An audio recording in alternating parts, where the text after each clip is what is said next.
Jane. Shh. Okay. We are live. The verdict is in the Zoe Rosenberg chicken rescue trial. The verdict is in.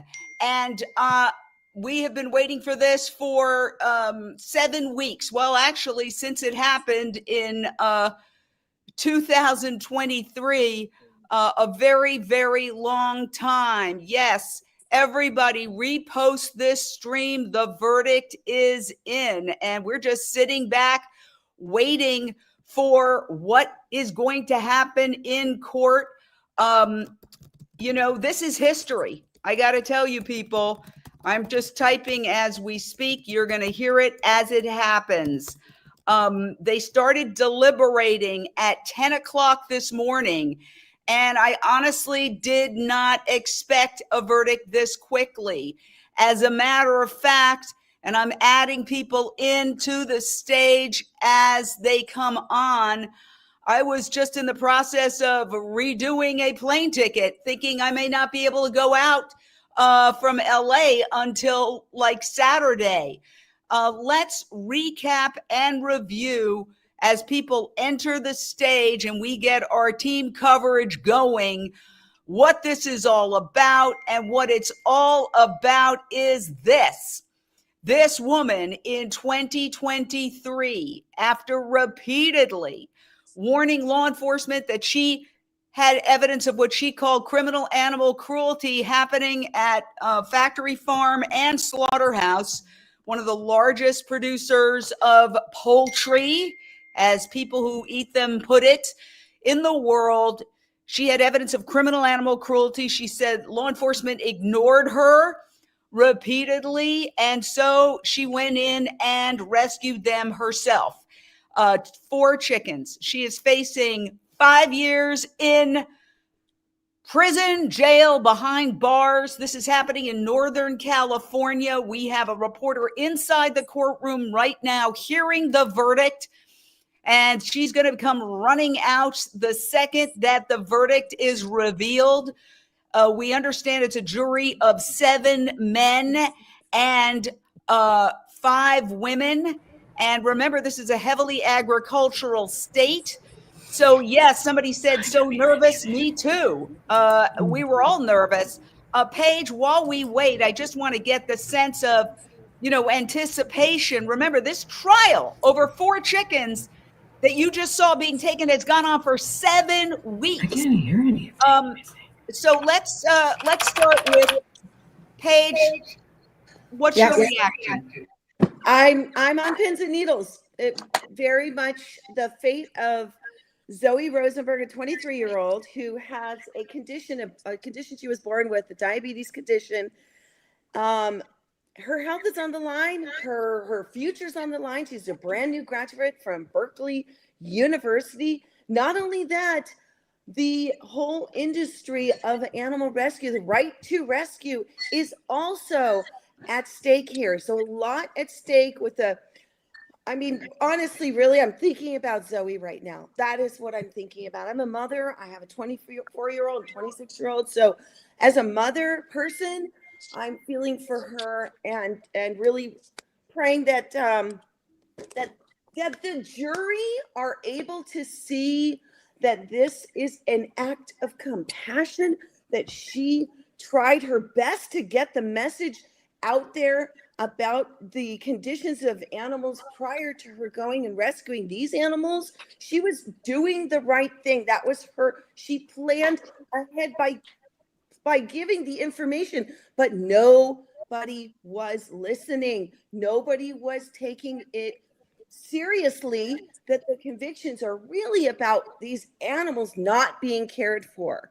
And that is what I feel is at stake here, and that people deserve the right to rescue. We deserve the right to get this information out to as many people, and people have the right to know that their animals that they're purchasing are not what they think they are. Humane, taking care of, all the ticking off the boxes of paying this expensive meat money.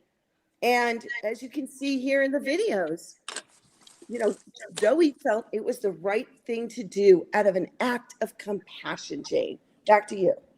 Absolutely. And there you see her doing the thing for which she is being charged and could spend 5 years behind bars, taking these 4 chickens whom she named Poppy, Ivy, Aster, and Azalea. They are living their best lives at an undisclosed location in the midst of all this drama. If you are joining us, the verdict is in, everybody. All the direct action everywhere. People rushed from a Pete's Coffee House where they were waiting. I got a call. They ran to the courthouse about 10 minutes away. They are all inside the courtroom right now, hearing the verdict as we speak. And so we are going to bring it to you at the a second that she comes out, our reporter at the scene, and tells us we're going to bring it to you. And, let me say this. If she's acquitted, she's going to come out, Zoe Rosenberg, and give a statement. If she is not acquitted, if she is found guilty, she could be remanded behind bars immediately. And this is what happened to Wayne Shung when he was found guilty. They remanded him. Then there was sentencing. We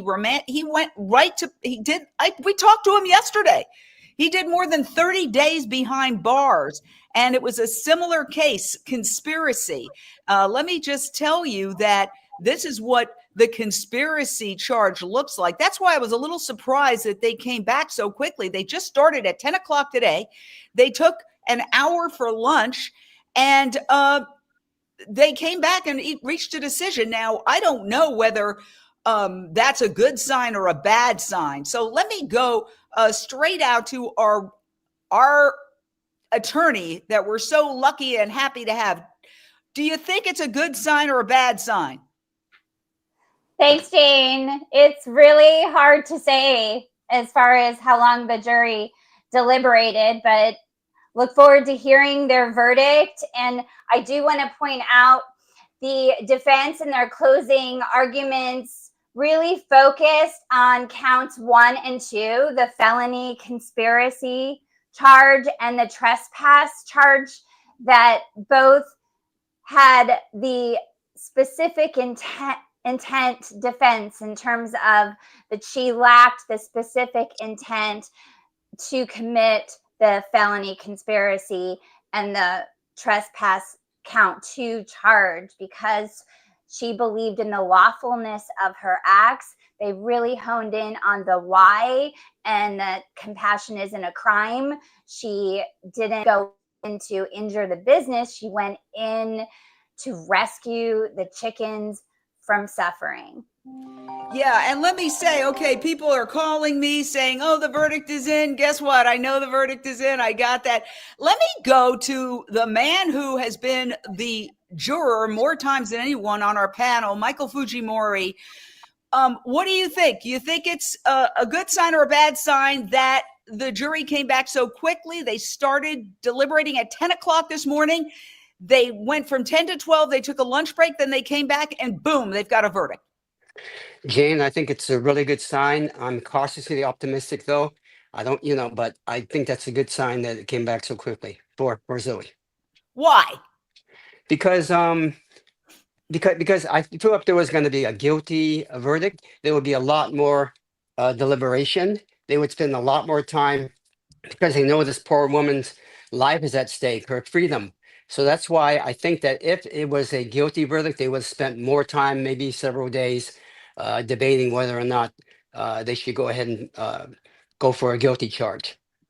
If you're just joining us, we just got a word that the verdict is in the Zoe Rosenberg chicken rescue trial. For us, we have been invested in this for we've been covering this every day for 26 days now, recording like 26 hours at least of footage.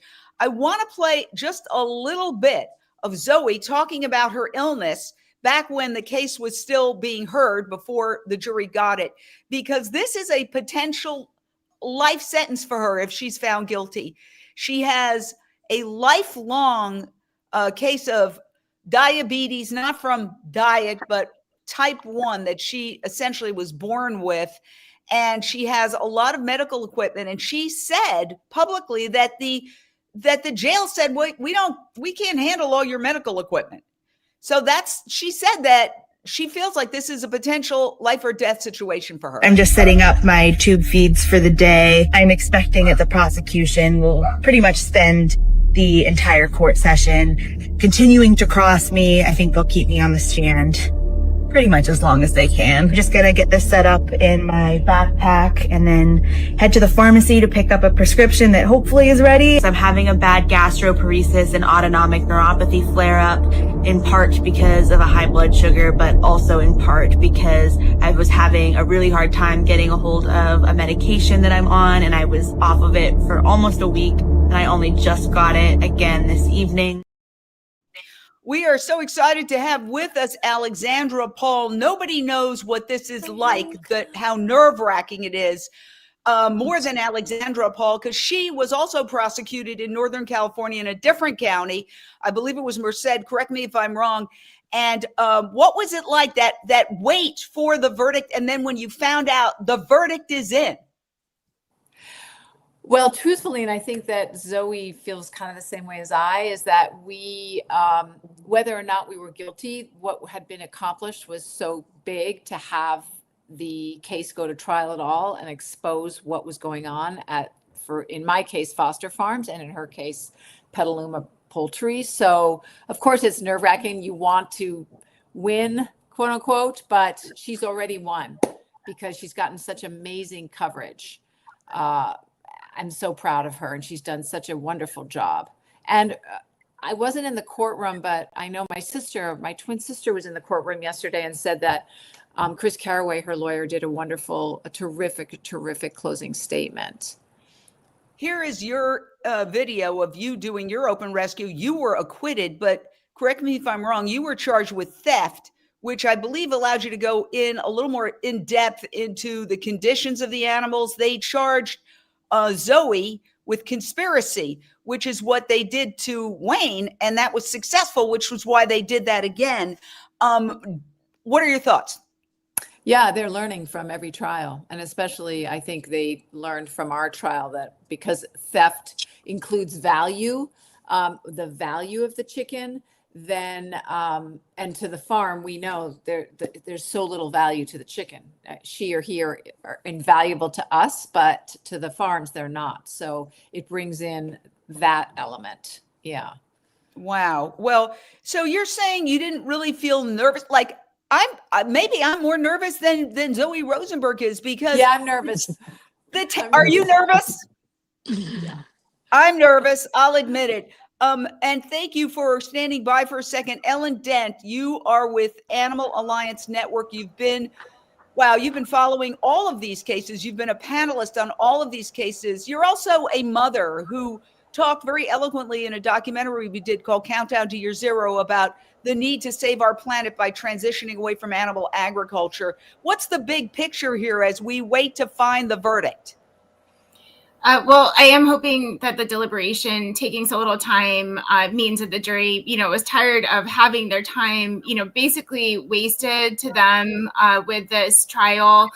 It sounds like it took a long time for the prosecution to do their final closing thoughts and even their rebuttal to the defense. So, I'm hoping, because of that, and I'm not sure how long that Chris Caraway took, Zoe's defense lawyer. Okay. You're on the Wi-Fi. If you could get off Wi-Fi, I'm so sorry. Daniel's here working on a video for the safe movement now. So what I want to say is this is a moment in history. This is what I'd like to say. There are moments in history where we look back and we go, wow, that was a moment in history. Things that I can remember, famous things, Gandhi's assault march, Rosa Parks refusing to move her seat. This is one of those moments. And I would like to do a little bit of a round robin. They're in court right now in Sonoma County in Santa Rosa. They're hearing the verdict right now. Our reporter is going to run out in a second. But let's take a moment to acknowledge that this is a moment in history. Can we go to you, Lindsay?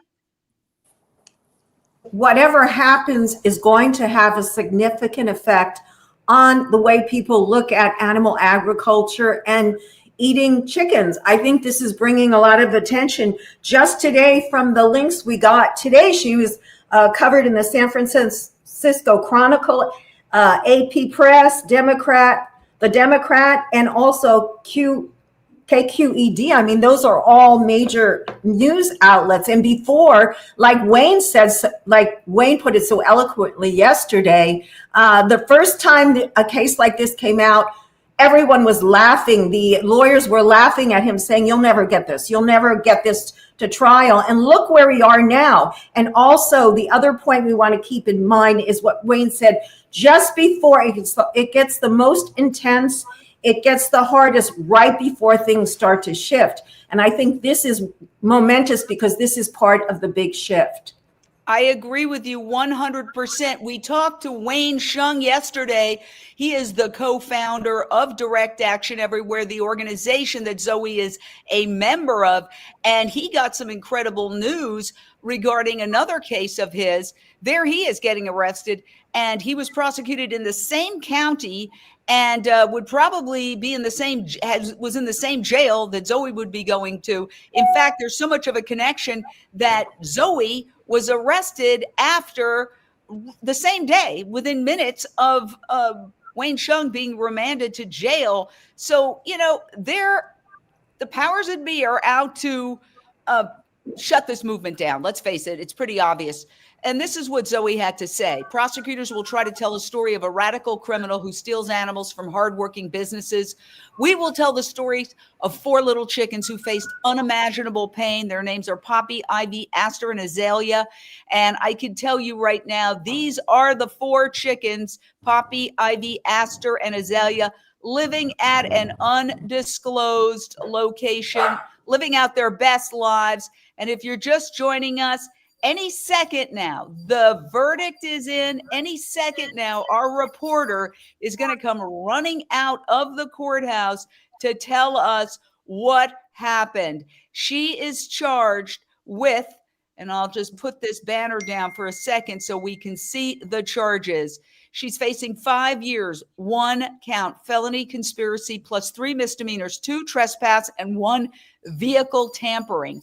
And we also have the actual charges here, which one of the reasons I was shocked that the verdict came in so quickly. Look at this first charge. This is the conspiracy charge. And there's so many elements to it. And let me tell you this, a lot of the things that they're saying she did on the lower level, if you can read it, directly defended, directly or through others, entered and through outside business hours and allowed other people in and did this, that, and the other. Well, there was somebody who testified, no, Zoe didn't do all those things. I did those things. She told the jurors that she is testifying because she wants to share the truth about what really happened. She started to walk the jurors through her investigation, and we showed the jury footage of the slaughter line of birds flailing, and we showed them the photos of the bright cherry red birds who we believe had been scalded alive. She talked about how she personally rescued 2 birds on the morning of June 13th, and then she started to be cross-examined by the prosecutor, and then I will likely begin my testimony. All right, so this is really extraordinary because you have somebody else, Raven Deerbrook, who is actually a famous undercover investigator who went into a pig slaughterhouse here in Los Angeles and surreptitiously filmed the gas chambers that kill the pigs. They had been saying that the pigs just go to sleep, and the footage she showed was these pigs screaming their heads off as they were choked off of air. So this woman, and she almost didn't get out of that pig slaughterhouse, Raven Deerbrook. I interviewed her shortly afterwards. She said she was seconds away from being trapped in there and dying herself. These people, honestly, I would like to have a tenth of their courage.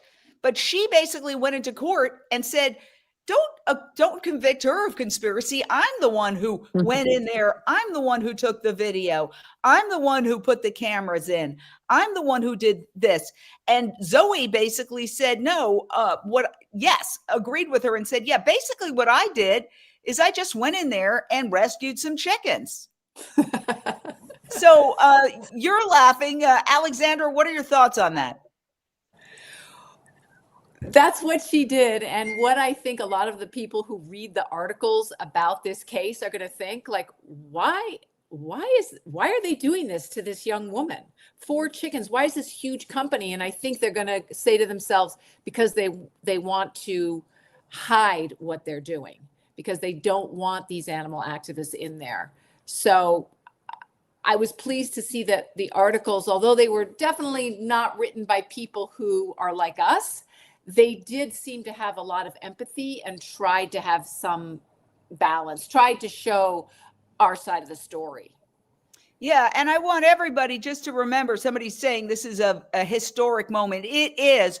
Remember where you were, because first they ignore us, then they laugh at us, then they get angry at us, and then they join us. This is the get angry at us part. Right. So you're seeing exactly what Zoe is charged with doing, taking these chickens, rescuing them. And, you know, we invite the company on anytime. I have said that every single time, and I repeat that action and that invitation today. And I do want to show what they say. They say that they have, the company in question, Purdue Farms, the highest animal welfare standards. They have an entire website, that corporate.purduefarms.com. You can go to the subheader there, responsibility-animal care. And they say they have an incredible record. Everything they do is lawful. They also say here, no cages or crates. And we want to get some reaction while we're waiting. Others have pointed out, wait a second, hold on. What is Zoe removing here? Looks to be a crate, Alexandra.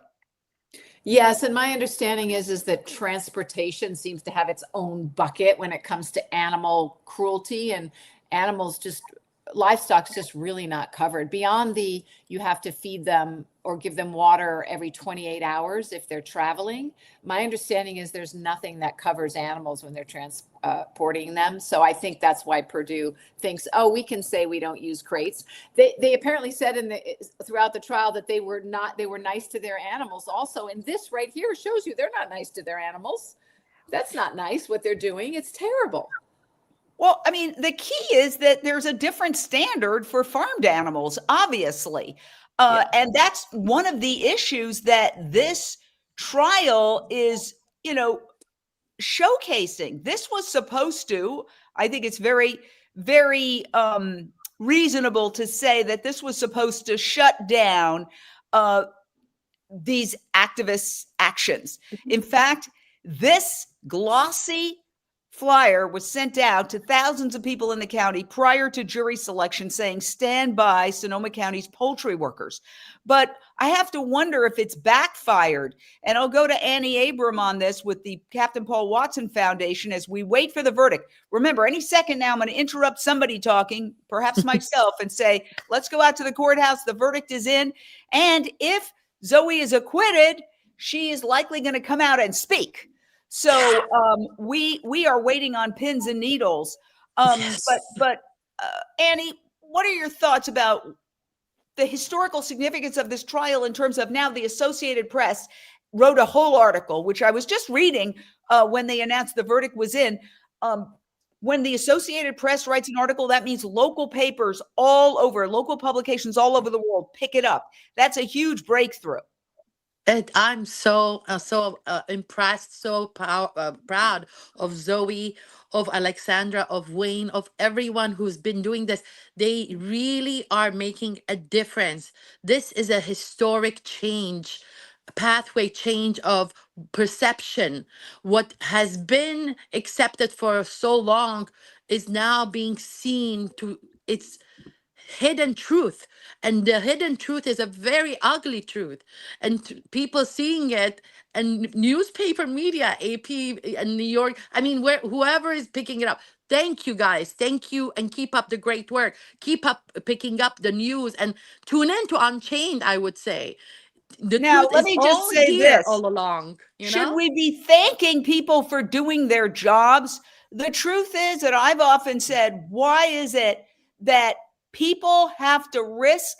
I joke, but it's only half joking, that if you want to get mainstream media coverage, you have to either get naked or get arrested. All right. Did your animal activism, Alexandra, get any mainstream news coverage until you got arrested?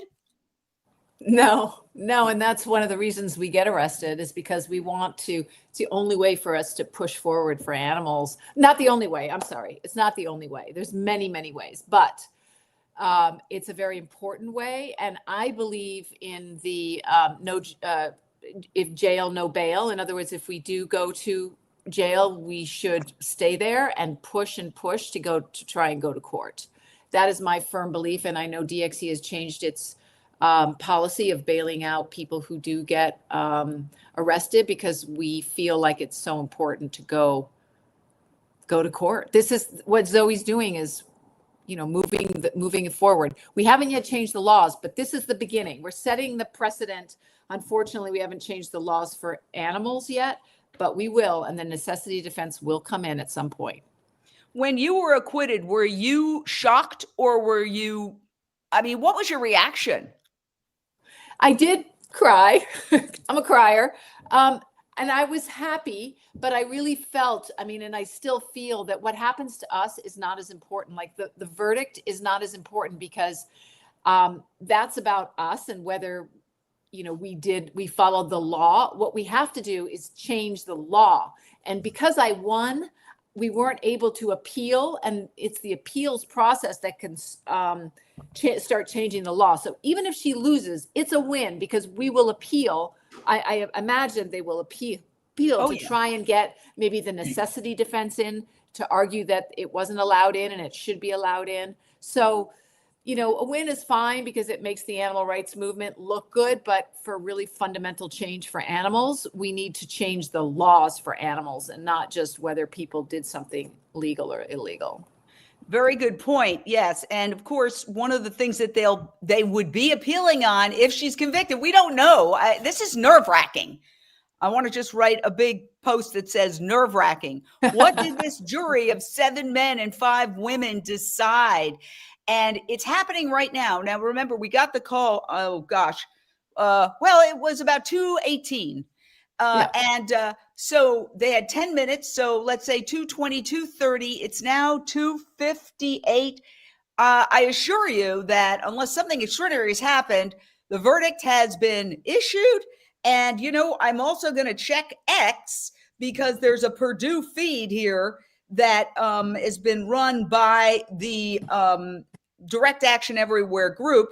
So we have a verdict is the last thing it's saying. It's not saying what the verdict is. We're all headed to the courtroom, it says. So yes, I think everybody who's watching is nervous. I'm nervous. So Paige, where are we? Yesterday, Wayne Shung, after achieving a great victory, essentially getting one of the country's largest laboratory beagle breeding facilities shut down. And he had to risk going to prison for that too. He said, our movement, the animal rights movement, is growing exponentially, and it's really like about to explode. Do you agree? Because I found that very optimistic. Sometimes I get a little pessimistic and unhinged. Well, I know that many of us follow a lot of these feeds that are reporting the positive news. So I am very grateful for this. We are talking about thousands of beagles, beautiful dogs that they're the most docile, sweet, smart dogs that were put into a situation where they were being tested on over and over and over again in an antiquated system. And now this is one of the largest that is shut down here in the United States. And we're talking about the United States. I don't know what happens overseas, but I can tell you here in the United States, there are several of those. Now, I want to say something about the New York Times, Jane, because I think this is very important. The New York Times had posted a piece about Zoe. A California county embraces humane farming. These animal activists demand more. Here's what I want to say. Customers should demand more as well. But to the point of also what was posted is Rosenberg's lawyer says that she spent months looking into the alleged abuse, and she consulted a veterinarian who was concerned about the images that appeared to show animals being boiled alive. So the point is, if that information is out to the public, I think the public would be outraged. I really do. And I think if it was a public vote, I think the public, and now we're talking about, what did you say? 7 men and 5 women? Is that the jury? Guilty? Oh, hold on. What? Hold on. Well, Hold there's on. there's several counts. I don't want to say it. Somebody texted me. Let me go. Hold on. What? Where are you hearing that? Okay, hold on. Let me go on the feed. Thank you. That's Michelle Celestino, our social media director. She says, X says, hold on. Let me get to it. This may be on counts 3 and 4, the misdemeanors. What? Okay. Let's hear what she says, but just everyone should keep in mind that there's 4 counts and guilty may be on the misdemeanors. Okay. Which were the trespass and the tampering, and the defense didn't put up much defense on that because I have to hang up on her in order to get to where I'm trying to go. And of course, when I try to rush, I end up spending more time. Here we go. Purdue. Yeah, it's on the X feed. Yes, I'm trying to get to the XV. Why don't you read what you see? Okay. Animal rescuer Zoe Rosenberg was just found guilty of felony conspiracy and 3 misdemeanors for her rescue of 4 chickens from Purdue's Petaluma poultry slaughterhouse. There's more. Okay. Yeah. Guilty. Please just read it again. Okay. Okay. So it says animal rescuer Zoe Rosenberg was just found guilty of felony conspiracy and 3 misdemeanors for her rescue of 4 chickens from Purdue's Petaluma poultry slaughterhouse. And these charges carry a potential sentence of nearly 5 years in jail. Meanwhile, Petaluma Poultry faces no consequences for leaving sick animals to die or scalding animals alive. And then it goes on to say that Zoe was represented by Chris Caraway, staff attorney at the Animal Activist Legal Defense Project, and attorney Kevin Little. She will appeal her conviction, including several of the court's rulings, such as its refusal to allow her to present a necessity defense and severe restrictions on what animal cruelty evidence the jury was allowed to see. So guilty. Oh my God. Okay. Reactions. What's your reaction, Ellen? You just read that news. It's not okay. It's not fair. I mean, I'm trying to fight back tears because, I've been, just hoping for the best for Zoe, especially with her condition, and I really think that, the jury should have known how sick she is too. And that they're, picking on a sick young woman like this. I, wore my chicken earrings all day, just hoping, for the best, result. People were saying how cute my chicken earrings were, but, still putting chicken in their carts at the store. But, it's just, this is, not a world that I'm okay with. I'm glad that they're going to appeal. I hope there will be case law. I hope that she wins an appeal and there's case law. I hope that the suffering, is worth it for Zoe. I hope they don't lock her up somehow. Like she's able to, not be locked up and not be in danger. I know she must be completely devastated. And I hope that we hear from her, but, this is, just completely unfair. It's unjust. This will be a stain in history. And I'm hurt for our movement. Annie. I'm so hurt that the tactics that they use to hold back information, like that she's sick, that this person is doing a compassionate act.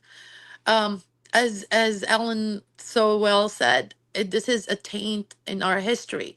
But I'm so glad Alexandra's here, that she said that appeal could be the answer to this and to make it a law. So I hope in the meantime, Zoe remains safe with her condition. This is locking up a young girl that has multiple, illnesses and multiple dysfunctional system that needs medications. Thank you, Annie, thank you. Let's go to Thank you. Alexandra. What are your thoughts, Alexandra? Yes, this will pave the path for an appeal, which could change the law, since we couldn't change the law in the original trial. I don't think the judge is going to lock her up because of her condition. She would not survive in jail. She needs multiple. I spoke to her a year ago about this, and she admitted that in jail they only allow you to get the insulin once a day, and that does not work for her at all. She would not be able to survive.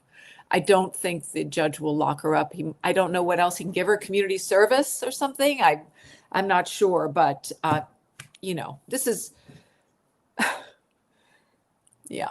And also, yeah, you all are right. They didn't let in so much of the information that is so important, but the industry is learning, and that's why those charges were levied against her and not others. And once again, I mean, if you're just joining us on day 26, during a 7-week trial over these 4 chickens, Zoe Rosenberg found guilty on all counts. She can potentially serve 5 years behind bars. We don't know whether she's going to walk out of this courtroom and this courthouse, or whether she could be remanded. I mean, it's insane. You have people who are guilty of like serious assaults that get allowed to go out and spend their time before the sentencing. So we don't know whether she's right. What? They haven't, because with Wayne, they took him right away to jail. Yes. And they haven't done that with her, I'm assuming. I don't know. We don't know. We're waiting. We got the answer on the feed right here. And from our social media director, Michelle Celestino, who was monitoring it, she calls, we have a verdict. And then guilty, breaking. This is from DXE, guilty, convicted for saving birds from slaughterhouse. This is our society. This is where we're at right now. And I haven't gotten your reaction, Lindsay. Be interested to hear what you have to say. I'm keeping it on a wide shot in case our reporter pops up, which she should any second. It's probably very difficult back there. I think Unmute. So. I'm on pins and needles. I have a pit in my stomach. I'm nauseous. It's one thing to say like, well, if this doesn't go that way, she's going to go on and fight it and all. And, so bravely, Alexandra said that, the motive is to go to jail to change the laws. But when it comes down to seeing someone that is so pure and so good, as a human, I'm sure every human being has faults, but I'm not naive, but someone that is so pure in their intent, and for the jury to just disregard everything. And also what Annie said, I believe it was Annie that said, how they hid all this information that was really, really pertinent. So I imagine in the appeal, this will be brought out, I hope. And, I just would like to, try to think the way Zoe and Wayne would think, and they would say, well, we're glad, like Wayne was saying yesterday, like it was important that he went to jail, etc. But I pray that she gets community service or something works out, to soften this blow a little bit. It's a horrendous blow to all of us, but it's not going to stop us. We have on right now, I can see the numbers, probably everyone can, but we have more people than we ever usually do. We have almost 400 people watching at this moment. And everyone that's watching, you can take action. You can share this out and you can share your opinion and tell your friends, tell people about what's going on. They're chickens, but they have a right to live. Oh, boy. Please go ahead. This is so disappointing. This verdict is very disappointing. I agree with all the comments that have been made. And you can tell how historic this case is by the number of viewers here, by the fact that the Associated Press Wire picked up this story, and it is global news now. everybody's hearing this verdict in the animal rights movement, and I'm sure just sharing in these feelings everyone's discussing here. At first, I had hoped that the felony charge, when you first started reading that there's a guilty verdict, that it was on the misdemeanors, not the felony charge, because the felony charge is so much more serious with the penalty. It is a felony. It's serious jail time. The reality is this is serious jail time she's looking at. So not only is it serious jail time, but with her health condition, she has said that this is very possibly, this could be a life sentence because of her health, that she was told that they don't have the equipment that she needs in the jail. You said it better. Let me play what she said about that and her illness, and then we'll go back to Alexandra, who knows a little bit more about I'm just setting up my tube feeds for the day. I'm expecting that the prosecution will pretty much spend the entire court session continuing to cross me. I think they'll keep me on the stand pretty much as long as they can. I'm just gonna get this set up in my backpack and then head to the pharmacy to pick up a prescription that hopefully is ready. I'm having a bad gastroparesis and autonomic neuropathy flare up, in part because of a high blood sugar, but also in part because I was having a really hard time getting a hold of a medication that I'm on, and I was off of it for almost a week, and I only just got it again this evening. All right, Alexandra, you had had some thoughts about that. She's a type 1 diabetic, and in jail they just don't provide you with the necessary medication as often as, it's not like you take a blood pressure pill in the morning. No, when you have high blood pressure and you have type 1 diabetes, you have to manage it according to how much you've worked, eaten, slept, exercise. It changes all the time. And being in jail doesn't allow for that flexibility. So it can be very dangerous. And her gastroparesis is something where the stomach doesn't empty. And this happens to a very small proportion of diabetics, but it does happen. And it happened to her. Started a couple months ago. She was in the hospital right before, the week before, the days before the trial started. I don't personally think that the jury should have taken into account her illness, but I do think the judge will. Yeah, that's what I would say. And we've got to find that. out. I'm calling the reporter, trying to get her on here. You had something to say. Go ahead. I just wanted to address the health issue that during the sentencing phase that the judge may consider as a factor her serious type 1 diabetes illness. Oh, yeah.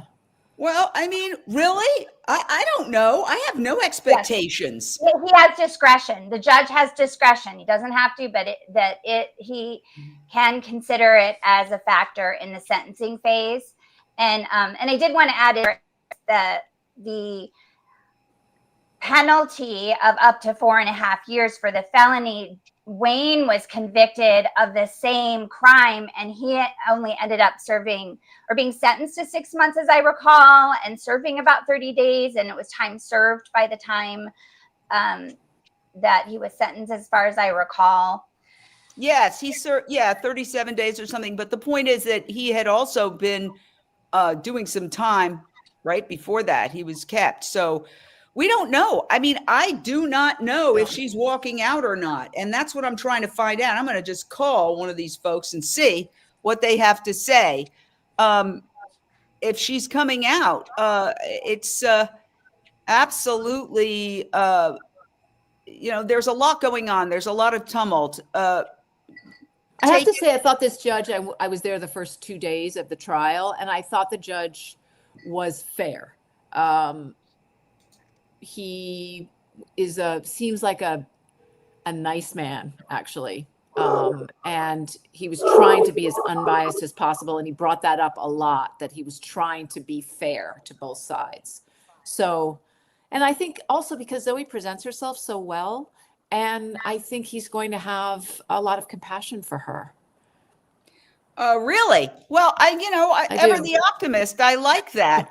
I don't have any expectations. I mean, I really don't. I mean, we had a lot of people. Look, it's all interpretation. You never know what a jury's going to do. I've said this a gazillion times now, but during the Casey Anthony case, everybody said that she was going to be convicted and she was acquitted. During the Michael Jackson case, these are cases I covered. Everybody said that he was going to be convicted. It was a slam dunk. He was found not guilty on all counts. So you never know what's going to happen. This one, it seemed like, they were so successful with the conspiracy with Wayne Shung that they tried that again. Remember, she wasn't charged with theft. She was charged with conspiracy. Right. But I have to wonder how it is that they could have gone through all of this. This is just one count. And then here's the second count and achieved that so quickly. They got in at 10 o'clock. That's 2 hours. By the time you settle, you have to pick a foreperson. They were there a couple of hours. They went to lunch. I was told they were at lunch. And then they came back around 1 o'clock. And, shortly thereafter, they say they have a verdict. I just wonder, go ahead, Paige. Well, first of all, I feel for Zoe. I'm trying not to be devastated because I'm almost hopeful by what I'm hearing from both Alexandra and Justine that there may be some concessions for her health, and let's pray for that.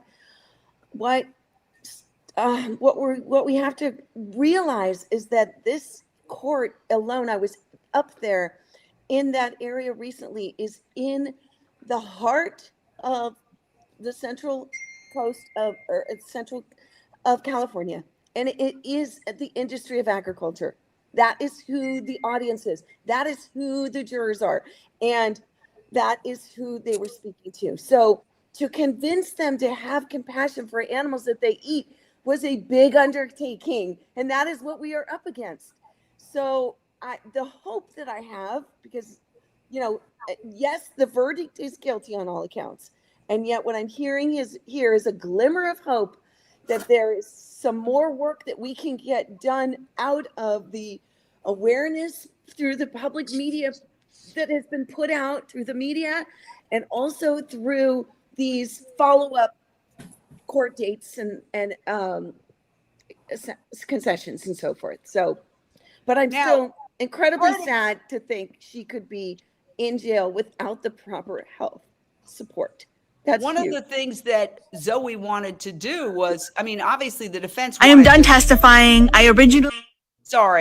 Wanted to show images of chickens in the facilities that supply the slaughterhouse. She was able to describe it, but I do not believe the jury saw this. This is the Direct Action Everywhere video that they say they obtained from Petaluma Poultry, Purdue facilities that supply the slaughterhouse. So, what they say, a picture is worth 1,000 words. And again, we invite the company on anytime. We'd love to dialogue. They say they have the highest animal welfare standards. I think part of the issue is simply that, is there any way to raise millions and kill millions of animals for food and do it all in a perfectly nice way? That's what I wonder as a society. We are killing 75. You're muted. 75, 80. You can't hear me? Okay. Okay. Yes. Yeah. We're killing 75 to 80 You're billion. muted. Oh, no, we can hear her. We can hear you her. can? We can hear you. I can't hear. Am I the only one who can't hear her? Yes. All right. Apologies. Well, no worries. We can hear you though, so that's good. But maybe we can get your reaction. 75 billion, 80 billion, 85 billion. The number of animals we're killing keeps going up.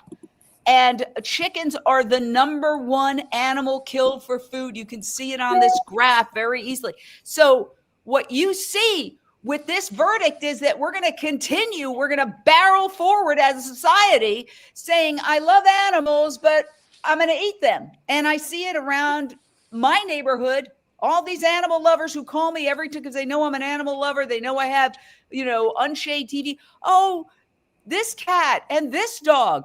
But what about the chickens? What about the pigs? What about the cows? What about the lambs? I have a question. And Ella Dent, I would love you to take that because you're with Animal Alliance Network. Yeah, I mean, I can tell you, from bearing witness outside of slaughterhouses and farms, those victims, I'll say, of animal agriculture are just as sentient as we are. And, seeing society increase their meat per capita, every year is very disheartening. But we're also seeing the vegan movement, the movement for compassion, plant-based, whatever you want to call it, we're seeing that grow.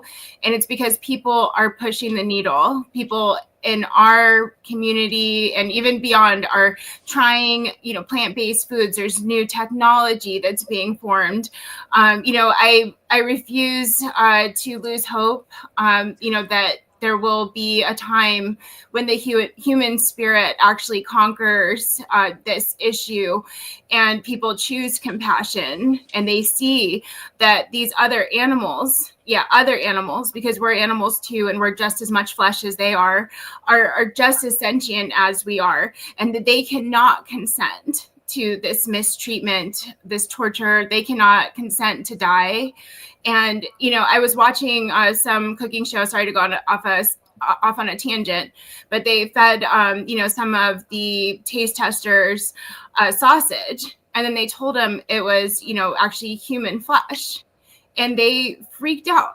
They completely freaked out, even though the person that they got that from, apparently consented to having that piece of flesh removed from them. That is something that other animals cannot do. There is no humane way to kill someone who does not want to die. Even a restaurant in Los Angeles started serving humane, stress-free killed venison. And I was like, I want to see this video of this stress-free killing. They say they use silent snipers in order to, kill them in the middle of the night while they're sleeping. I want to see how that's not stressful, being shot in the middle of the night when you're, with your family sleeping. So there's just no way to humane wash this industry and, justify taking someone else's life, which is their right.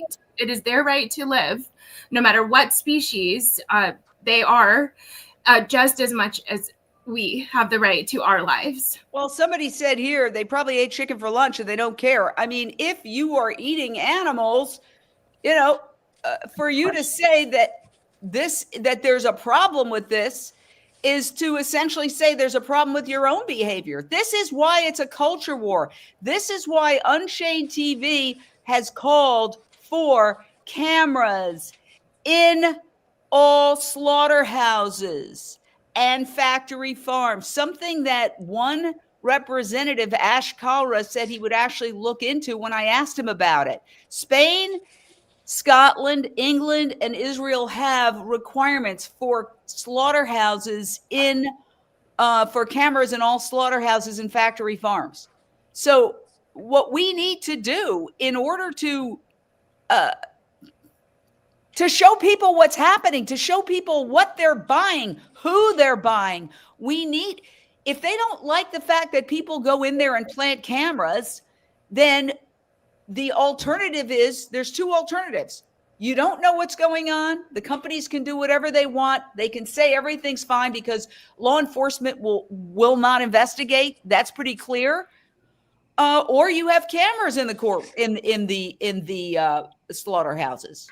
I was just going to say that part, because here thousands of dollars are being used, tax dollars are being used to fight against someone's compassion. Why isn't the money turned around and used on the checks and balances of what apparently has been agreed standards that are not being followed up with? Jane, show that graphic of what this particular poultry establishment has promised to their customers and have as their creed on their website. To me, that's the injustice here, is the amount of money that's being spent against someone who's basically a young girl who's showing her compassion. She connected with animals at a young age decided to convince, I guess, her family they have a sanctuary and she cares. Wynn is carrying a crime. She tried to do the right thing as well. Apparently, she went to the authorities to report and they didn't do anything about it. And now she's the one who has to deal with the consequences in a stage of illness as well. I mean, we're taking away this woman's right for her life to start after she went to a very tough college to get into, and she wants to start her life and do amazing things, and we're sticking her in jail. I want to question are guilty in this. She is go ahead. Yeah, I just wanted to ask, one of the things, as you said, Jane, yesterday, how the perception of chickens are they're nothing. I mean, they're not, they make jokes about them. They're in cartoons, all sorts of things. People, all this comedy about chickens, which is showing disrespect. But, of course, the area where the trial took place has a big impact on it. Even if those people didn't pay attention to the flyer, a lot of them have relatives working, in those so-called processing plants. My question is, when she has the appeal, does she have to be tried again there, or I think there was a case where they moved one of the trials. Would that happen? I just wanted to put that question out. If maybe anyone knows, maybe Ellen. Jane, we can't hear you, or I can't now. I think they can overturn the conviction. Sometimes they can say a new trial, but sometimes the conviction could just be overturned. But it's all based on the necessity defense. See, they wanted to use the necessity defense. And the necessity defense says you can commit a minor crime if you are trying to prevent a greater evil. The classic example is somebody's walking down the street. They see a kid drowning in a pool over a white picket fence. They trespass into the private property to rescue the child, and they're hailed as a hero. They've committed trespass, but they have prevented a greater evil. They wanted to use that necessity defense. And they also wanted to really get into the fact that they tried to report what they describe as criminal animal cruelty for years. For years. Listen to this. And again, we're waiting for people to come out. I don't know what's happening inside court. Something I think very dramatic is happening inside court because apparently nobody's come out. So the fact that this verdict was Michael. Yeah, I'm What? sorry. I didn't interrupt. I just wanted to make a point when you're finished. Go ahead. Okay. I'm in shock that this jury was able to come to a verdict on all counts in less than 3 hours. That to me shows there's something seriously wrong, and either this jury had their minds made up before they even went in to deliberate. And by the way, deliberate means to discuss every single count in detail, before you make a decision. For them to do it in this quick of a time is unheard of. I've been on many juries, and this case was very complicated. Many different charges, and there's just no way they could come to that conclusion in such a quick time unless they either already had their mind made up, or like we discussed before, they just wanted to get out because the trial was too long. But either way, that could be a basis for the appeal that this jury did not properly deliberate this case. Well, I agree with you, but I don't think it's the most effective. I think that, who knows, our society, you can't win. You can't win. Yes. Go ahead, Paige. I honestly was just seconding that motion. I'm a very emotional person, obviously, and this is upsetting because this is historical, and how this is going to play out will show a lot of things of how we can move forward in certain ways. And I wanted to actually just lean back over to Ellen because of the work that she does do in this arena. Ellen, what are your thoughts when you were talking about like the unbiased jury in Petaluma, the request to shift to a different court? Do you know anything about those aspects? Thanks, Paige. I just want to say, first and foremost, I am not an officer of the law, so I, cannot give any legal advice. But I do know that for one of Wayne Chung's trials, they were able to, move the courthouse. This was not, I believe, on appeal. Correct me if I'm wrong, but they were able to move that courthouse because they did not think they would be able to get an unbiased jury in the area that he was in. Mostly because these people, there's a good chance that they know somebody that works at the factory, whether it's a friend or family, at the factory farm or in the slaughterhouse. There's a good chance that this jury pool could be influenced by the people they know, and I'd really like to know if they were questioned about that beforehand as well. Yeah, I mean, I'm concerned because I've covered a lot of these trials, and generally what happens is people run out of court when the trial is over. And we've even had those. I don't know if you remember the famous case where I believe it was who's the famous chef who ended up Martha Stewart, right?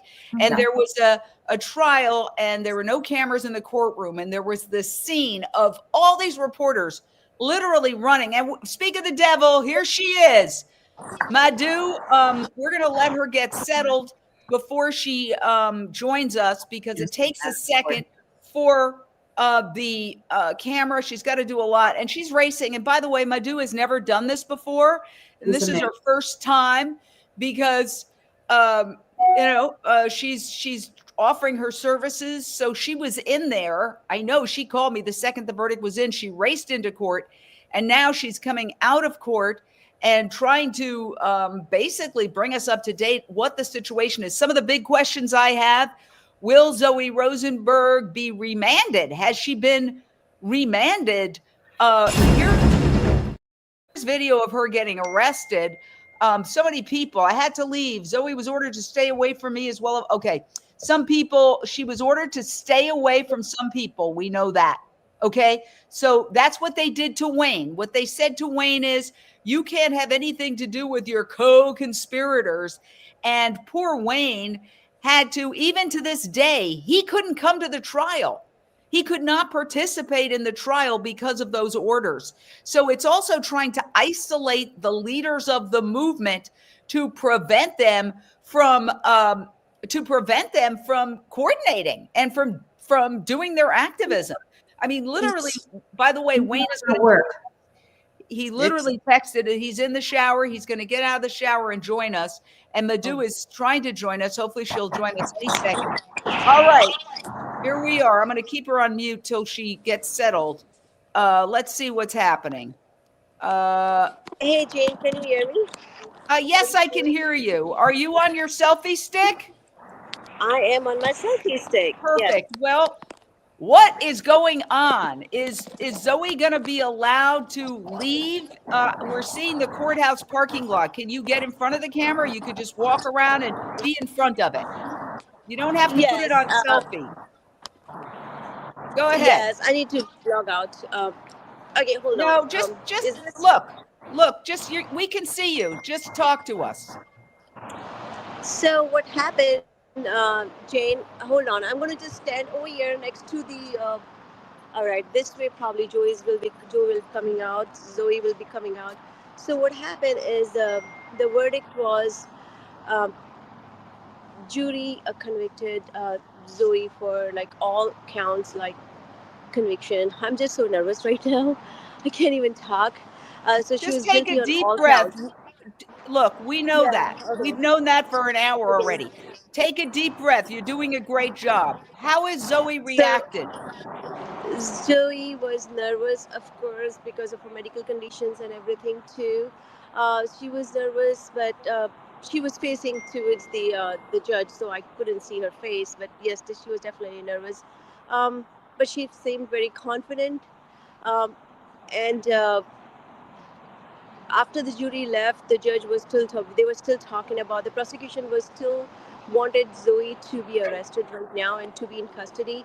But now the sentencing date is 3rd of December. So she, until 3rd of December, Zoe is going to have an ankle monitor, and she's not allowed close to 500 yards of any farms in Sonoma County, including Petaluma poultry, of course. And that's it. That's all we know. The defense attorneys did argue that because of her medical conditions, because she has to change her insulin every 3 days, and the other medical stuff she has to do, I think, every 10 days. He did talk in detail, Mr. Little, the defense attorney. So Zoe was not taken into custody today. So she Okay. should be walking She downstairs should now. be coming out any second. Can you fix your camera? So I think I'm going to log out again, and I'm logged okay, back get in. it So set you'll be because able she's to going to see. come out any Okay. second, and we want Okay. that. All That's right. very important. Thank you. Please get it fixed and join us. Go right there to the courthouse. It doesn't matter. Oy. Okay. Well, there you heard it. She is okay. So guess what?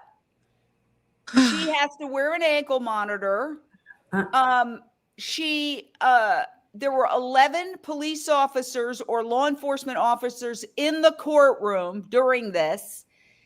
So She's being treated like a terrorist Exactly. That's what I'm thinking. Like she's a serial killer, right? or something, a hardened criminal that's committed murder.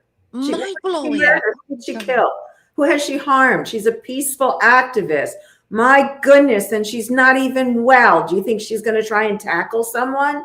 I mean, what is she going to do? Run? I mean, she's an intelligent girl. She's never had a record. There's no reason other than intimidation, fear tactics. They're trying to squash these activists. And my reaction is a mix of anger and sorrow. And I think especially, I always go to the younger activists that are so idealistic. This is going to create a wave of young activists stepping forward. I see it in my mind very clearly. So what we know is Zoe will remain free pending sentencing. And we also know that she has to wear an ankle monitor, which she has worn before for 20 months. And I also know that she's not allowed to have contact. This is exactly what they did with Wayne Shung. They said Wayne Shung cannot have contact with any of his co-conspirators, and they had a whole bunch of people, basically all his friends. And so, Paige, that is an attempt to shut the movement down. They don't want them planning. They don't want them coordinating. That's right. And the bottom line is, though, it just as Lindsay was just saying, is that the young activists are clued in, and they're very bold, and they're united. And I see this as a possibility for even more push forward for us. I'm not going to look at this as the amount of media that has been put out on this. I think, as Alexander Paul had said earlier, people are going to say, what? You're putting this 23-year-old in jail for chickens that were only worth, $24? Like, regardless of them having the compassion about the animals being sentient beings, right? Hopefully they will see the ludicrousness of their tax dollars being spent on this, right? And again, I'm going to circle back to my point before we got the verdict, is that the amount of money spent on convicting this young girl versus holding the companies that are at fault for not following the specific agreements that they have made, right, Jane? You pointed that out multiple times in this trial about Petaluma Farms. Their poultry operation has standards that they say they commit to. And this is why, to me, it's like black and white to me, that her purpose was because of the animals were suffering, that they were not following their instructions. She didn't want to go to jail. Come on now. She wanted to hold them to account because no one else is. And the tax dollars being spent, our tax dollars being spent on convicting a young woman for compassion, to me, is wrong.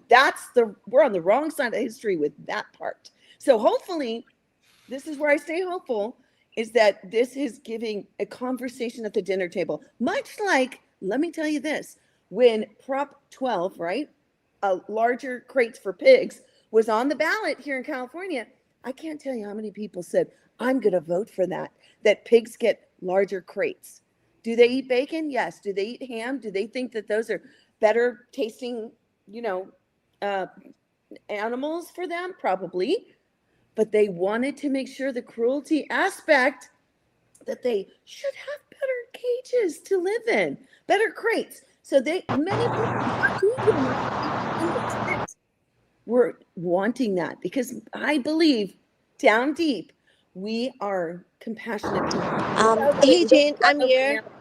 Jane. Okay. All right. We're thank you. We can see you. Now, is Zoe going to come out of that door? Because Jane, if she's going to come out of...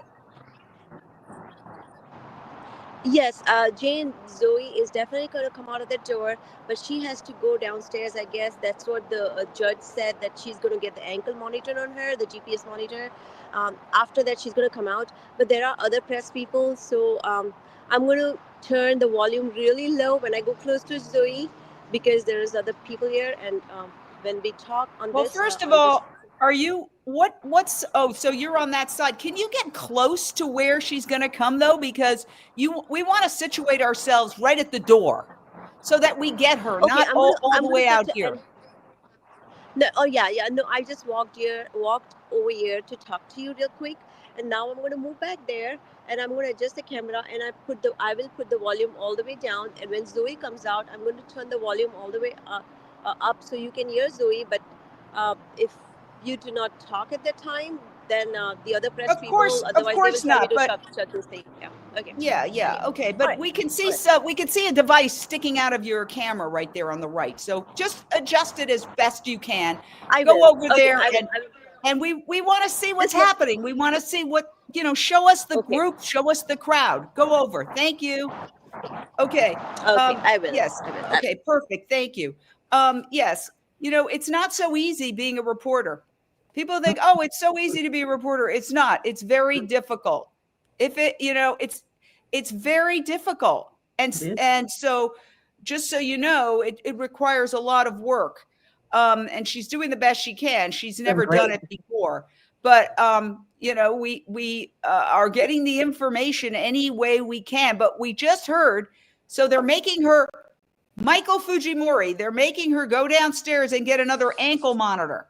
Okay, I want people who are just joining us.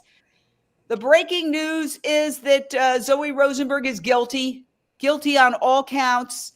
The jury deliberated a very short period of time, including a lunch break. They started at 10. They had their verdict by like 2:15 approximately, and they had gone to lunch in between. So they didn't spend a lot of time. Okay, they did not spend a lot of time. And she's giving us kind of a lay of the land there outside the courthouse. We're seeing everybody. I guess we're going to have to live with that little black thing on the right side. But here she comes. Here's Zoe. Oh, no, that's not Zoe. Is that? No. Gee whiz. Okay, I'm going to be getting cataract surgery in a couple of weeks. So thank you for indulging me. So, we're waiting for her to come out. And they're putting an ankle monitor on her. It's disgusting, really. This is society saying, we don't want people doing this. Oh, great. Good job. Look at her. Wayne Shung is here. Wayne Shung, thank you for joining us, Wayne. For anybody who doesn't know, Wayne Shung is the co-founder of Direct Action Everywhere. He is considered the founder of the whole open rescue concept. And he was also found guilty in the same, isn't it the same courthouse? You were found guilty and you ended up serving something like 37 days in jail, also accused of conspiracy. What's your reaction, Wayne, to guilty on all counts? I think it's a grave injustice. I think the court made a number of serious legal errors that will be subject to appeal. But above all, my heart just goes out to Zoe, her family, and her friends, because I know her family very well. They're all close friends of mine. And I have no doubt that the family is suffering right now because Zoe is suffering from serious health conditions. She has braved so much for the animals. and very few people know how much she sacrificed behind the scenes. If there's anything we learned from this case, it's that all of us need to pick up the slack, because I think one of the great failings of this case is not Zoe's fault. It's that she was the only defendant. And it's easy for them to single vegans out, call them extremists when there's only one person on trial. So the lesson for me from all this is next time we have to make sure there's 500 people with her. Well, also, what do you make of the fact that the jury deliberated for such a short period of time? They came in at 10 o'clock today. They went to lunch, according to our reports, at noon, came back at 1, and by 2:15, they had a verdict. What do you make of that? I mean, obviously, this is an agricultural county. We know that a brochure was sent out. I'll just put it up to pretty much, well, thousands of people. Some say everybody in the county. Very expensive. Stand with Sonoma County's poultry workers. DXC determined that a lot of those photos were not even taken in the United States. What do you make of the fact that this happened so quickly? I think it shows that the state's disinformation campaign worked. If you look at the arguments that Matt Hobson used in closing argument, they had very little to do with the facts or the law. They basically had to do with the fact that you can't trust these people. You know, they're sneaking around, they're lying, they're not telling you the truth. You know, Carla Cabral is being cagey about where she gets paid. Raven Deerbrook won't even answer whether she's an actual DXC investigator. And I think that disinformation campaign, that campaign to sow distrust in the jury worked. I will say, I mean, my jury verdict, which took, I think, something like 2 weeks, was unusual. So a typical criminal case that's not extremely complicated often will reach a verdict within a day. So that's not unusual. But I do think that this shows is that the disinformation that probably started even before the trial actually succeeded at sowing enormous doubt in the jury. But again, that's partly because Zoe's defense was crippled from day one. The fact they were not able to argue the necessity of defense, that the jury was not able to hear that there is a significant evil we're trying to avert. And by extension, that all the evidence of that significant evil. I mean, one of the reasons the jury probably did not trust these witnesses and the defendant was because the judge excluded the evidence, right? The judge excluded the necessity of defense. So Zoe is saying, look, I'm here because I think the animals are being mistreated.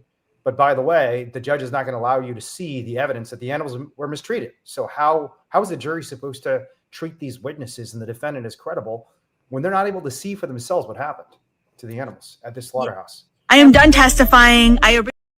We've been playing some of the footage that Direct Action Everywhere, the organization that you co-founded, captured inside what they say is Petaluma poultry facilities that supply chickens to the slaughterhouse where Zoe rescued these 4 chickens. And they say they have the highest animal welfare standards.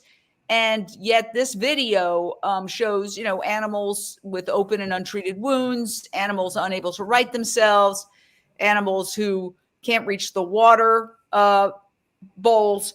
But the jury, I do not believe, got to see this. She was able to mention it, but the jury did not get to see these images. How can you possibly argue a case that what you did, you felt was absolutely urgent without being able to show, why you thought it was urgent? That's my question to you. I mean, I think they may have seen a little bit of this, the slaughter line, because there was question about whether birds were scalded alive. Zoe maintained that there was evidence that birds were scalded alive, that birds were flapping on the kill line. And the prosecution said, they were marked with red dye called denaturant.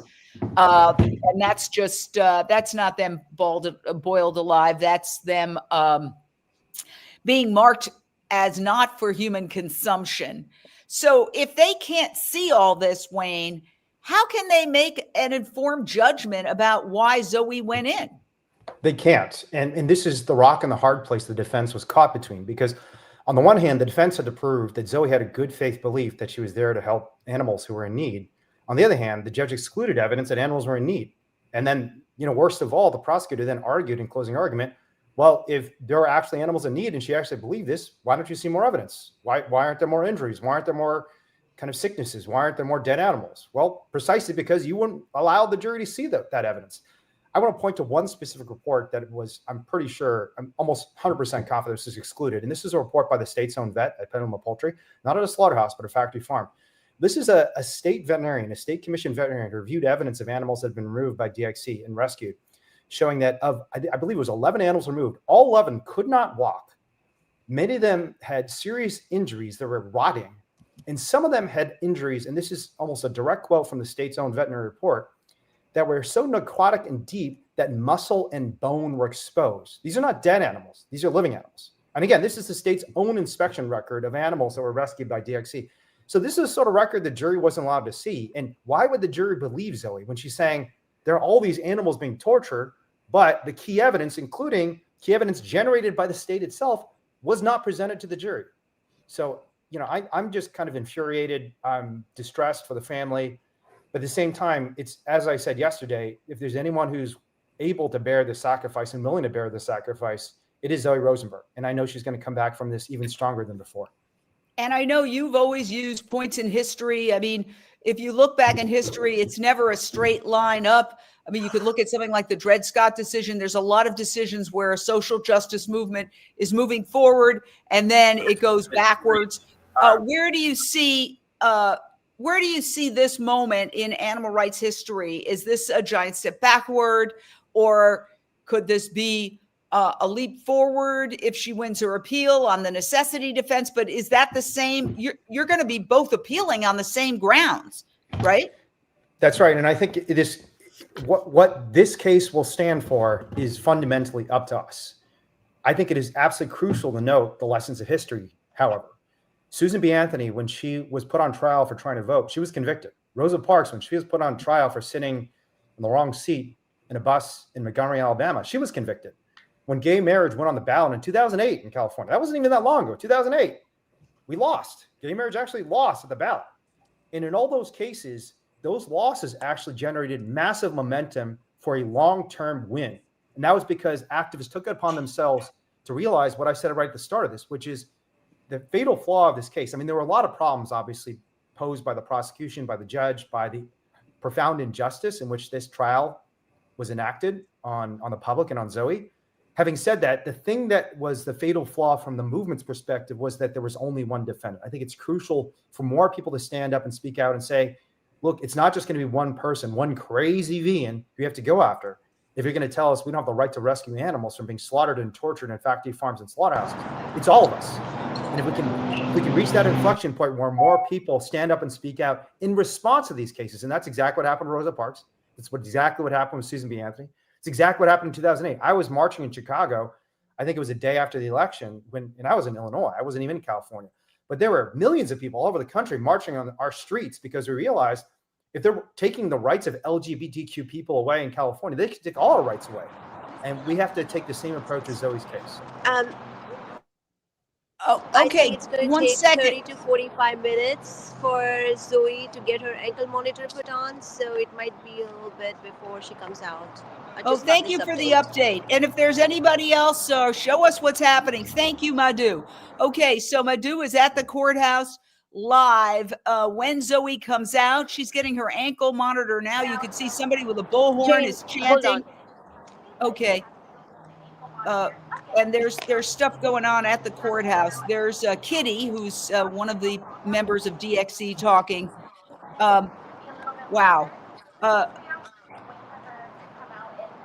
She's gonna. We have to be closer to hear. We can't hear anything that she's saying. It's too far away. Okay. So Wayne, going back to you in a second. Thank you.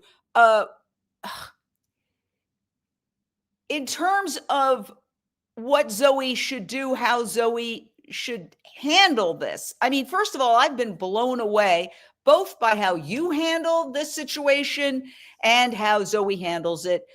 Frankly, I think I was more nervous at times than Zoe was in this trial because she doesn't publicly exhibit any nervousness at all. She's very stoic, and that's an incredible thing to have. But, how does she navigate this? What's your advice, given that you just went through something extremely similar?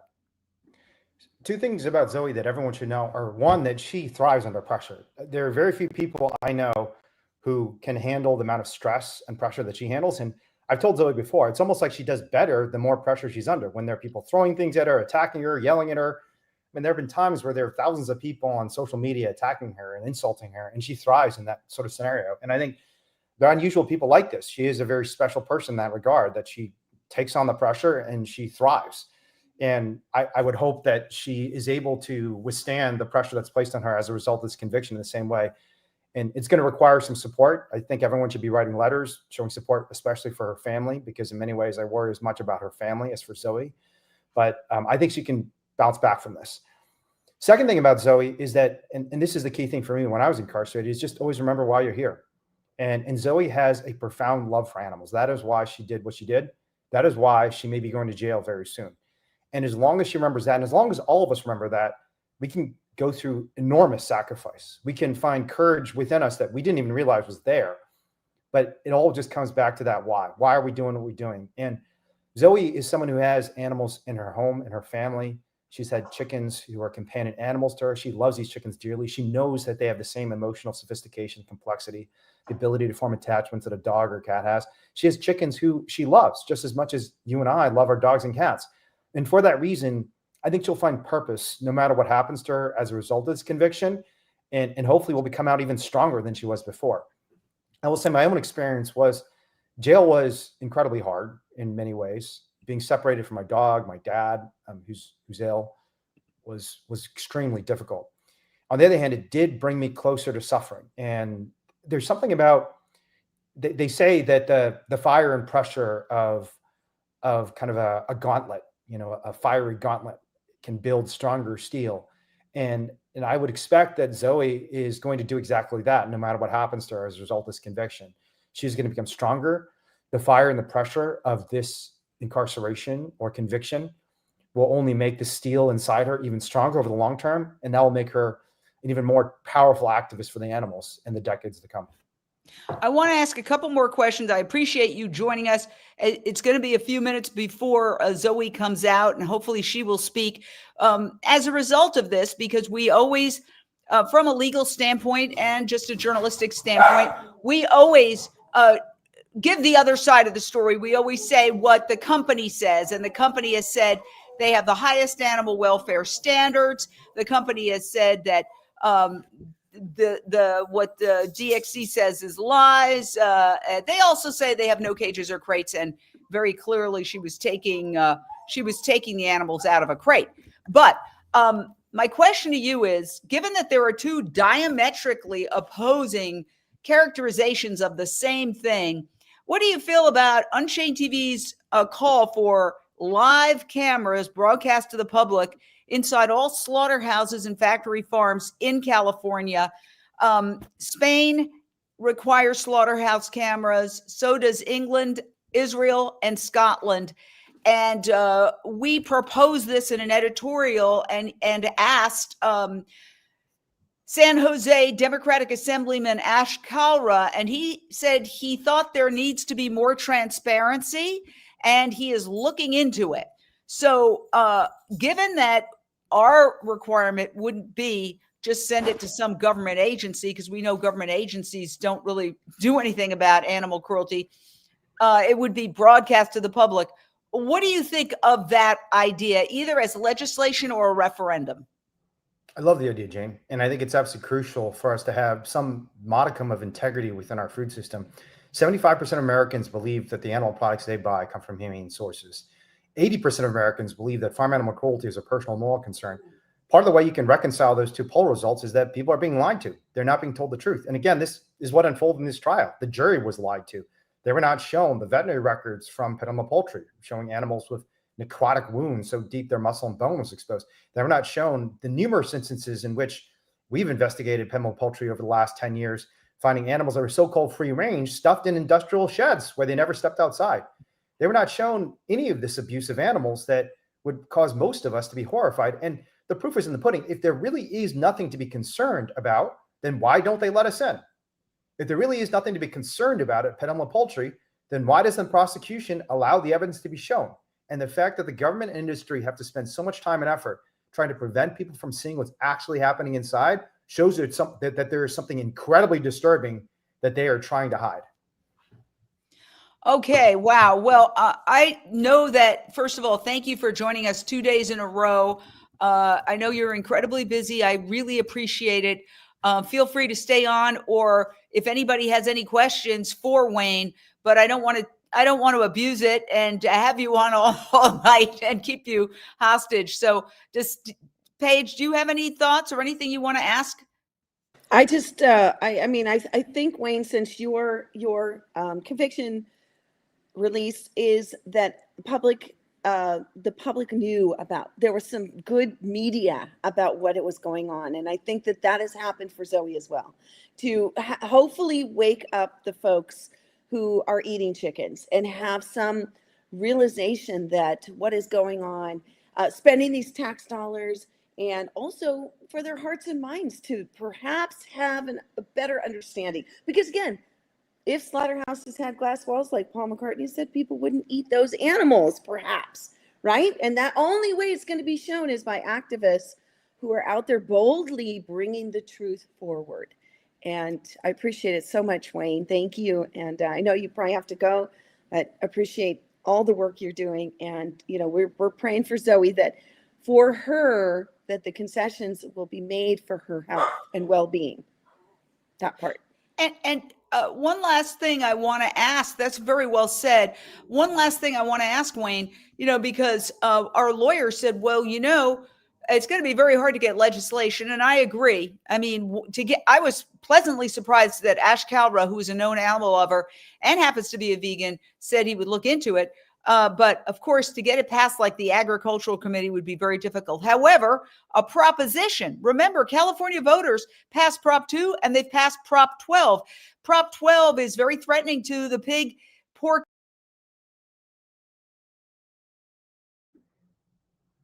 I'm sure she'll be right back. Yeah. I had a question. She's entering the studio now. She'll probably be back very shortly. I got knocked out for a second, but not knocked out, but knocked out.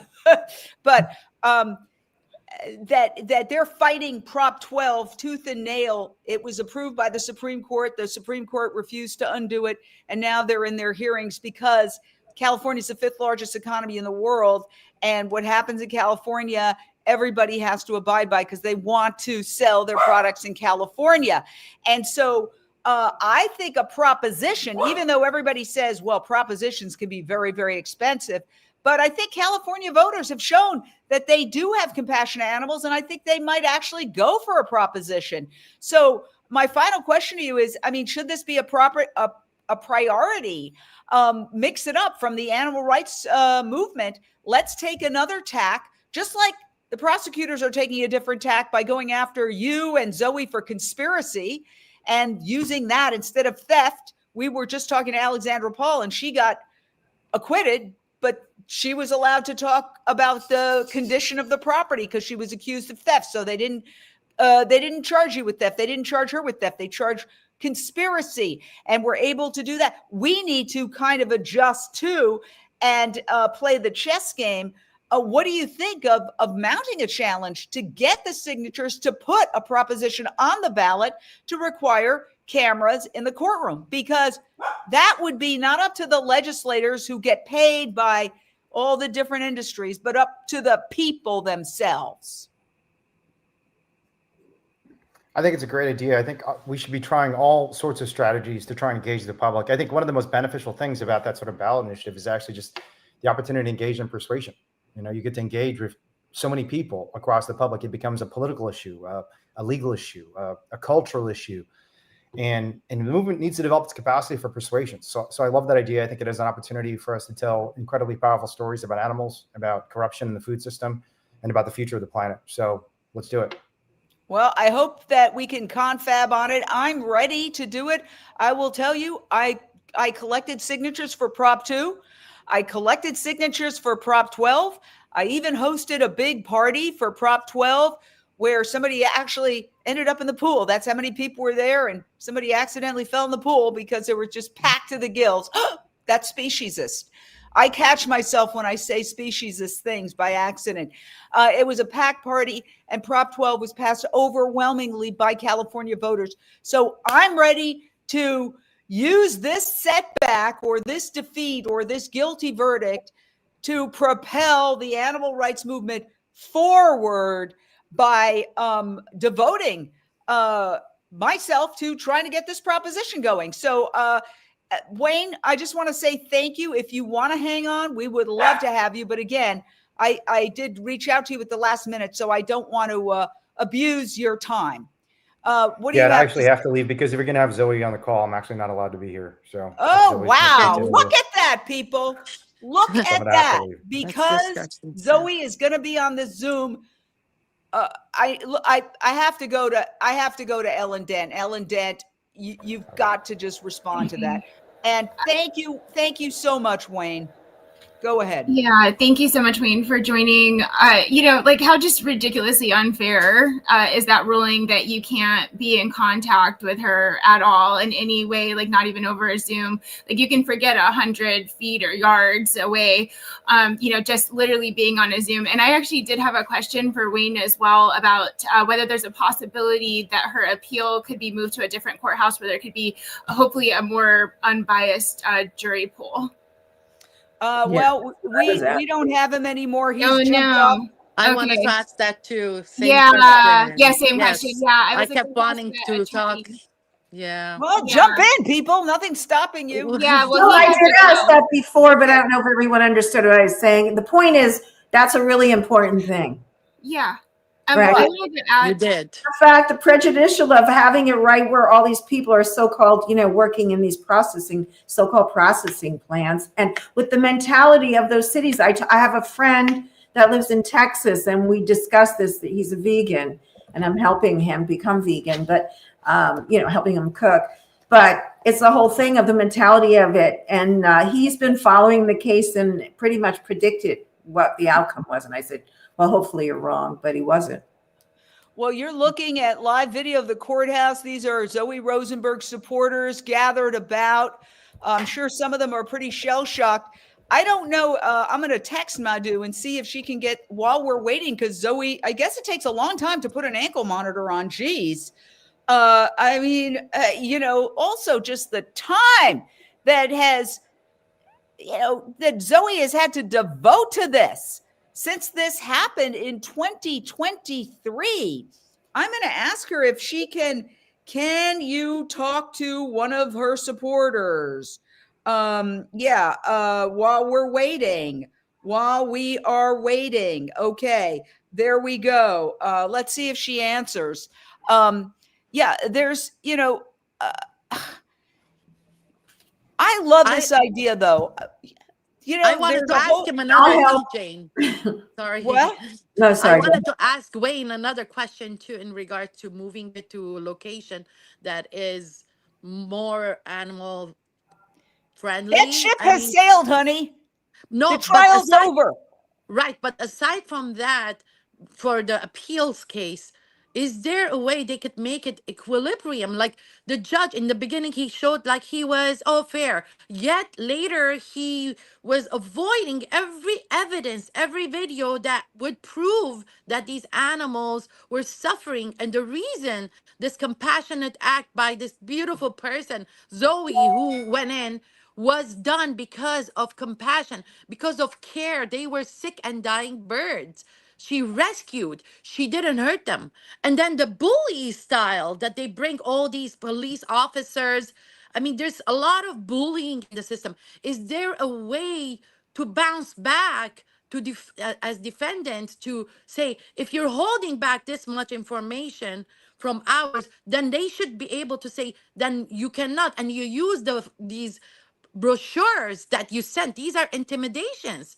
These are favoritism. These are all bullies and in all sorts of games that they play. These tactics are supposed to be fair. The court is supposed to be fair, and I don't see it playing fair at all.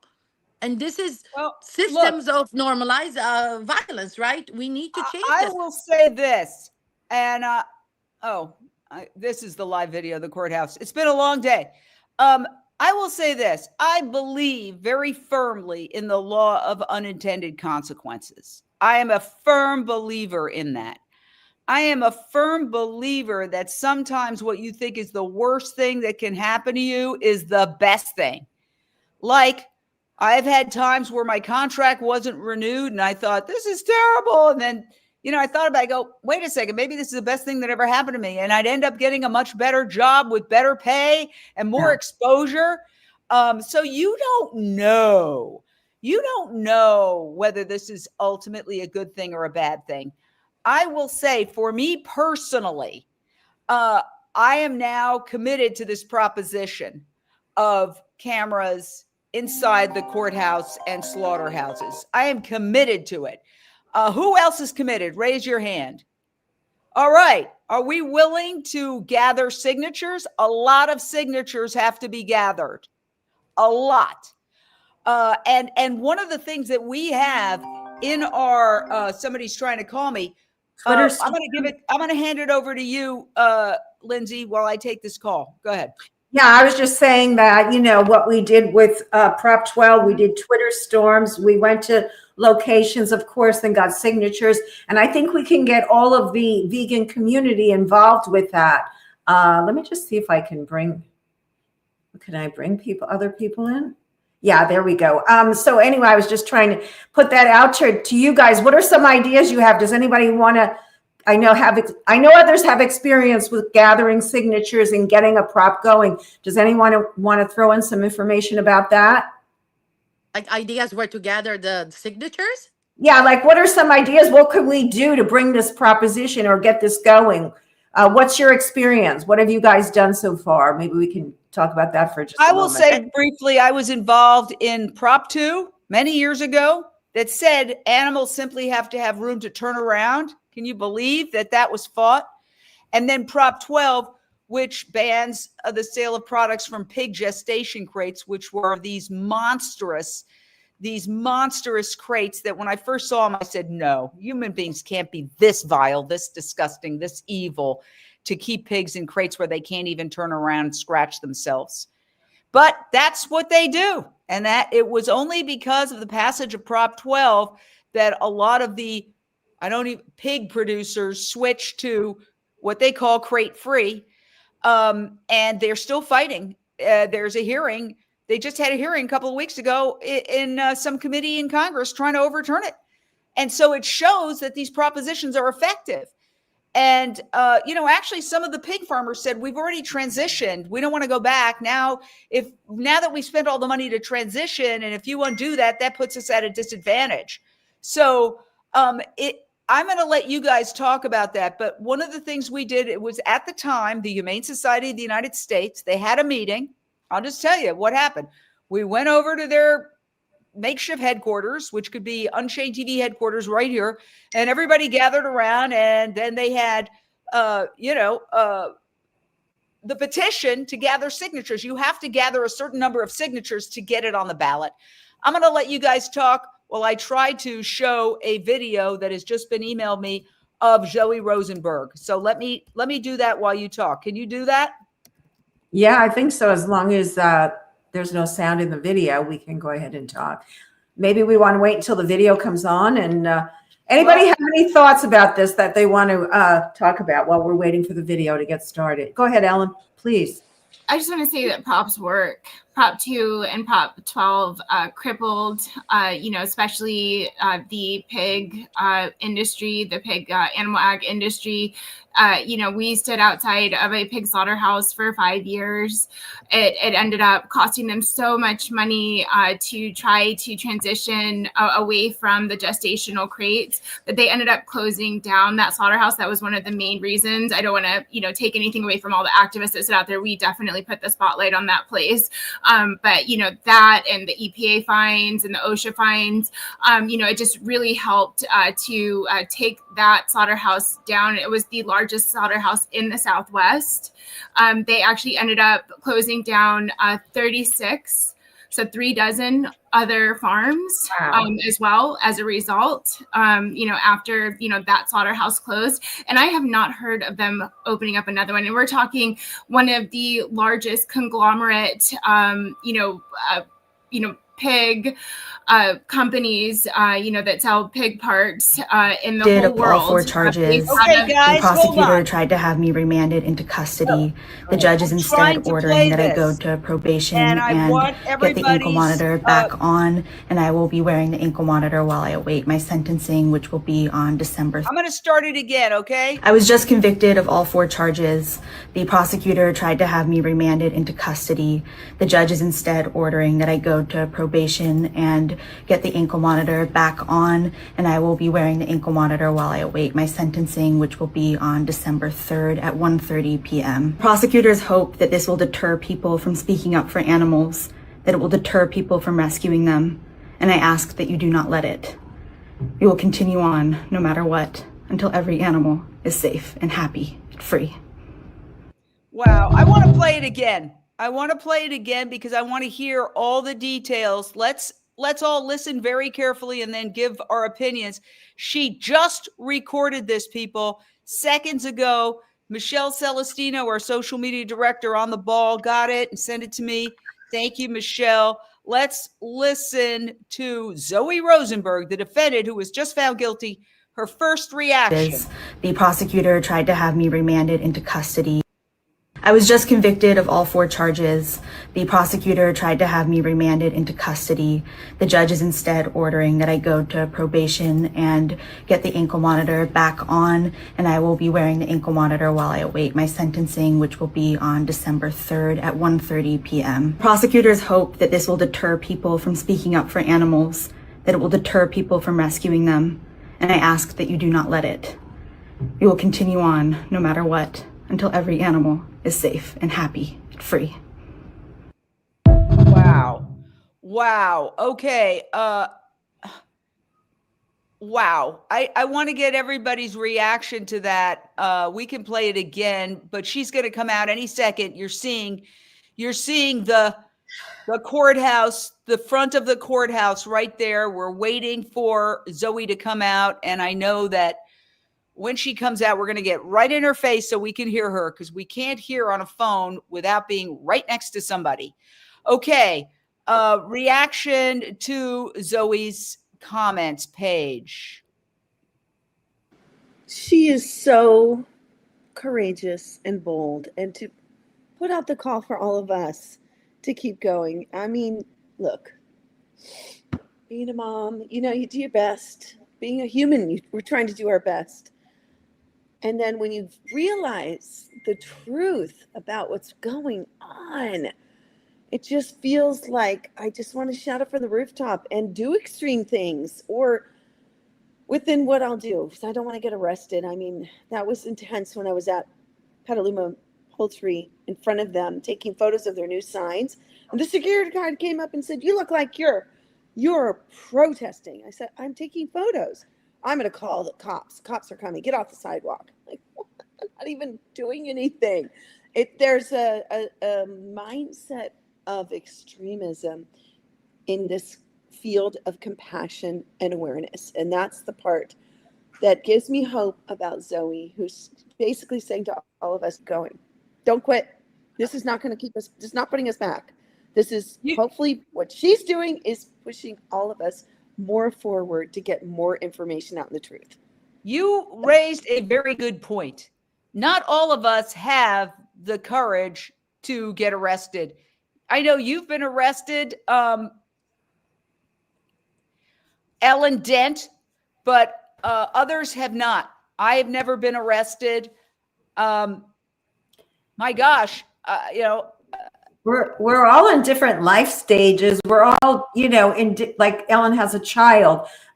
Younger people, have less to lose. Older people maybe couldn't deal with it as well. And it's everybody's level of what they can stand emotionally also, and the bravery. I mean, we're all different. We all accept each other, but what we can all do is use our personal strengths, whatever it is we're really good at, and keep fighting and keep putting the focus there, the arrow, the laser beam focus, and then change will come. And like Wayne was just saying about the infighting and how it stopped because everyone started to come together because of the the bad news.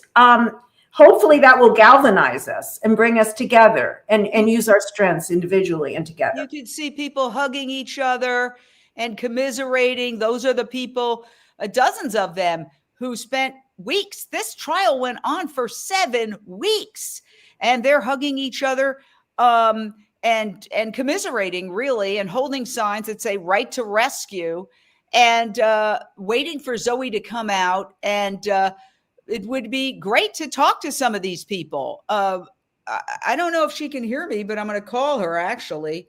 I just like to have her talk to some of these people while we're waiting. I mean, they can walk up to the camera. But the thing I was saying was that, you know, for those who don't want to get arrested, a proposition is a great way to use your time to make a difference. You know what I'm saying? Yes, that's why I jumped on it, because that's something I know I can help with a lot.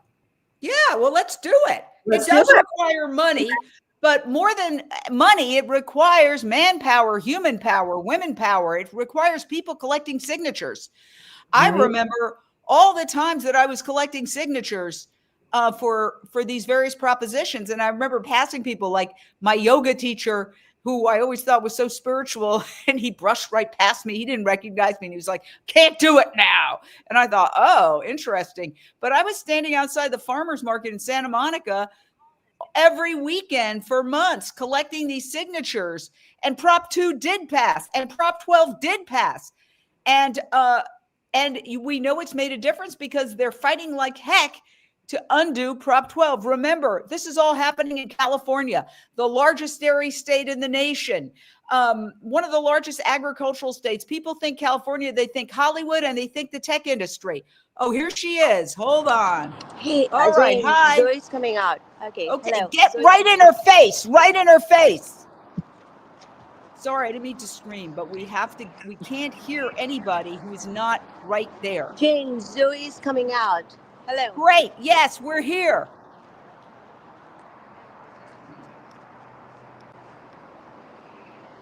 Madhu, can you hear me? Madhu, can you hear me? Yes, I can. You have to be close to her. We couldn't hear a word Kitty was saying. You were too far I away. will turn the Jane, I'll turn the volume up when Zoe comes out, because there are other right, people here. That's not the point. The point is to get very close to her. Very close. Thank you. Thank you so much. You're hearing behind the scenes. Here she is. Let's get close. Close, close, close. Here's Zoe Rosenberg coming out.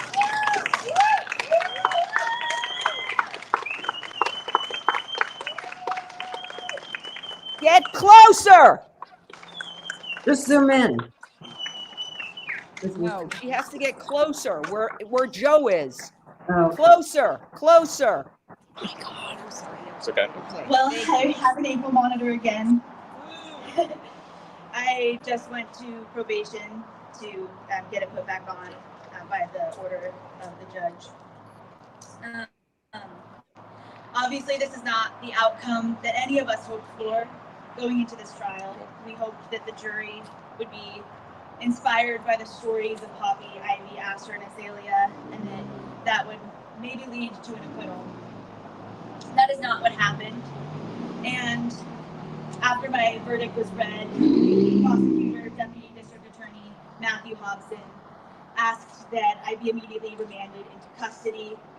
He gave an impassioned argument for me to be remanded. He argued that I am a threat to public safety and that it would be in the public's interest for me to be held in custody.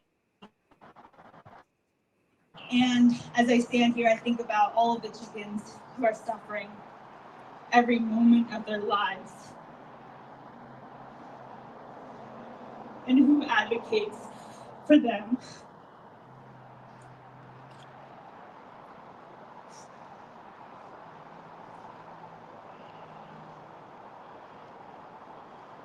No one cares what is a threat to their safety. And they are actually suffering. They are experiencing actual violence. I was convicted on nonviolent offenses and I am considered a supposed threat to public safety. But Purdue every single day is committing acts of violence against chickens, against millions of chickens, and they face no repercussions. They won't even be investigated by the authorities. They are being scalded alive at this slaughterhouse. And Matthew Hobson and Jesseline Mills and everyone at the Sonoma County District Attorney's Office, they want you to believe that these chickens aren't being boiled alive, that they are not suffering, that their suffering is not real. And throughout this trial, they tried to make the jury doubt that birds are being boiled alive. They spent half of their argument trying to convince the jury that birds are bright red, not because they've been boiled alive, but because of dye. I wasn't allowed to talk about this during the trial, but I saw a document inside of the slaughterhouse that showed that 76 birds were boiled alive on one night in May. And the jury wasn't allowed to hear that. They weren't allowed to know their pain. But their pain was real. And Petaluma poultry continues to cause pain every single day. And we are asking that the Sonoma County District Attorney's Office use their resources that have now been freed up. They are no longer going to spend hours every day sitting in a courtroom prosecuting me. My trial is over. And I hope that they will use the resources that they now have to investigate the real crime and to help real animals whose safety is threatened, whose safety is threatened every moment of every day as they suffer and die on Petaluma Poultry's factory farms and at the Petaluma Poultry slaughterhouse that I rescued Poppy, Ivy, Aster, and Azalea from. We're going to go now. Okay. Okay. We're going to go now and we're going to report Petaluma Poultry and ask them to please finally give justice to these animals. If they want to put me in jail, fine, but please give these animals the justice that they deserve.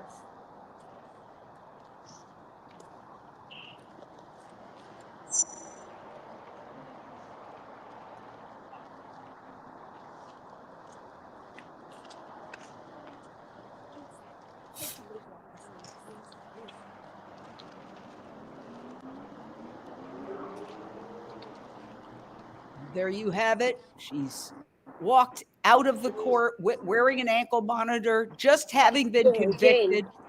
Yes. Jane. Yes. We're walking. Yes. Okay, she's walking along with Zoe Rosenberg, and they're doing exactly what they did after Wayne's trial. Hold on. Jane, hold on. No. What part of no don't you understand? I've given it to Petaluma PD, won't do anything.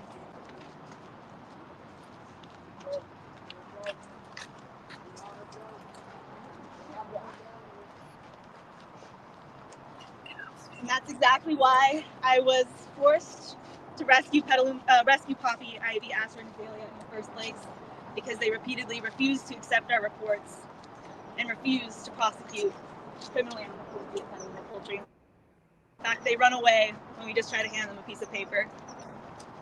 But we can go now to the sheriff's office, I think. Unless we should we go now or Hold on 1 second. I just should I talk to them first? It looks like Zoe just tried to report animal cruelty accusations to the police and they rejected her. We're seeing difficult spots. We are walking to the other thing, so we are just gonna be. I'm walking with Zoe now. Okay. Yeah. Okay. Well, if she wants to, there you go. She's headed again to try to report animal cruelty, and this woman is relentless. Absolutely relentless. So we're going to close the audio because the audio is very up. Here we go. Let's see what happens now. This is history in the making. Just try to, if she stops, try to stop your camera. Jane, we need to be quiet.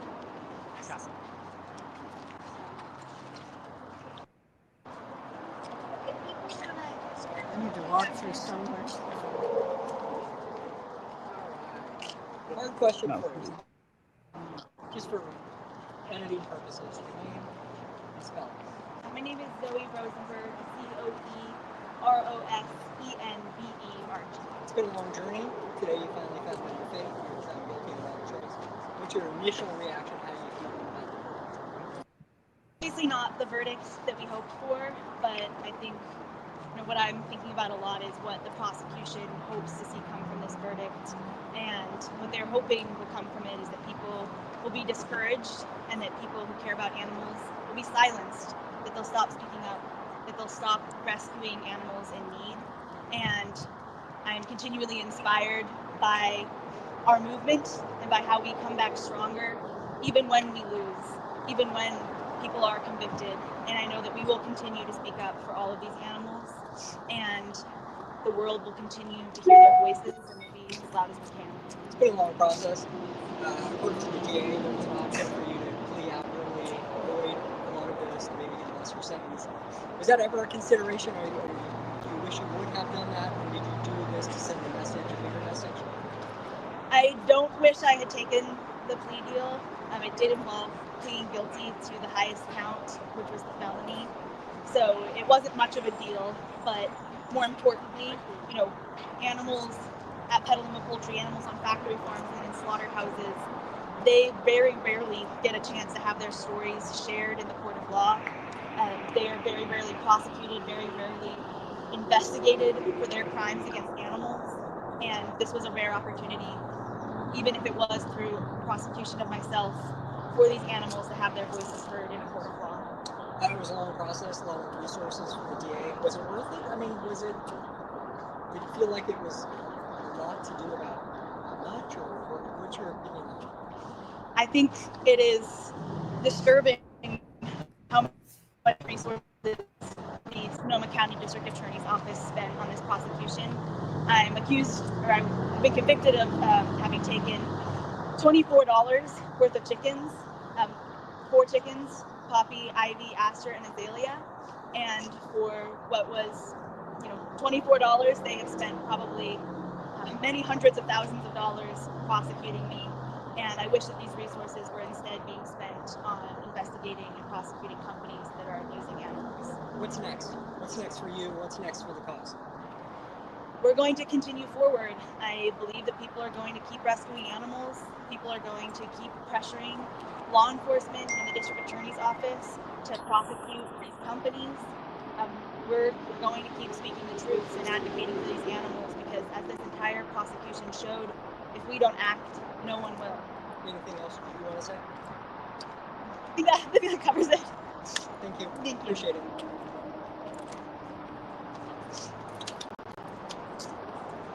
Thank you, Cassie. I appreciate it. Oh, of course. Yeah, thank you. We're able to talk with the DA as well. So just trying to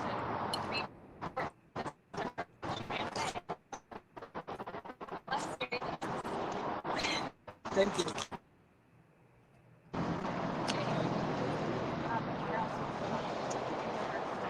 either way, whatever you said, Not just now. earlier. What do you think to like I said, and What happened?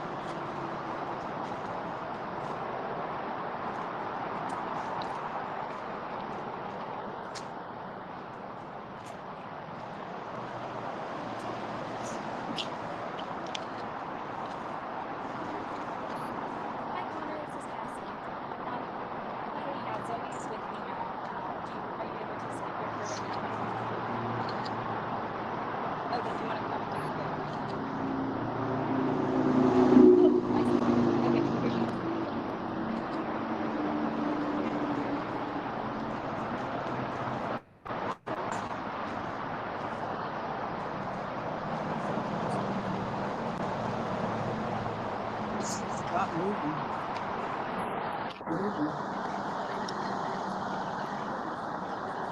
Okay, well, we're going to cut the sound there for a little bit while they're getting settled. If you can hear me, it'd be best if you just get a straight shot and not move too much, because it gets very, very, very, what's happening now? Okay. Let's hear. Maybe she's got something to say here. Hi there. Okay. Let me know if you want to interview somebody. That'd be great. What's happening now? Don't know exactly because we haven't heard any announcement yet, Jane. So we're just figuring out. But I'm going to try to get somebody if somebody's will be free to talk for a second. Yeah, maybe somebody who's right there, like I don't know, Cassie or somebody like that. But just put your camera down somewhere. Again, while you're moving, we can't see that much. Thank you. The great work. But just put your camera down and not move it. Then we can see what's happening. Yeah, just settle it somewhere where we can see what's happening. Yeah, there we go. Perfect. There we go. So you're hearing a little buzz there. You're seeing what's happening outside court. What were your reactions, Paige, to what you heard Zoe say? Well, I believe, what she was talking about was, again, giving people hope to keep going. I looked up something while she was talking. Boiling chickens alive would not be accepted by most people due to concerns about animal cruelty, food safety, and legality.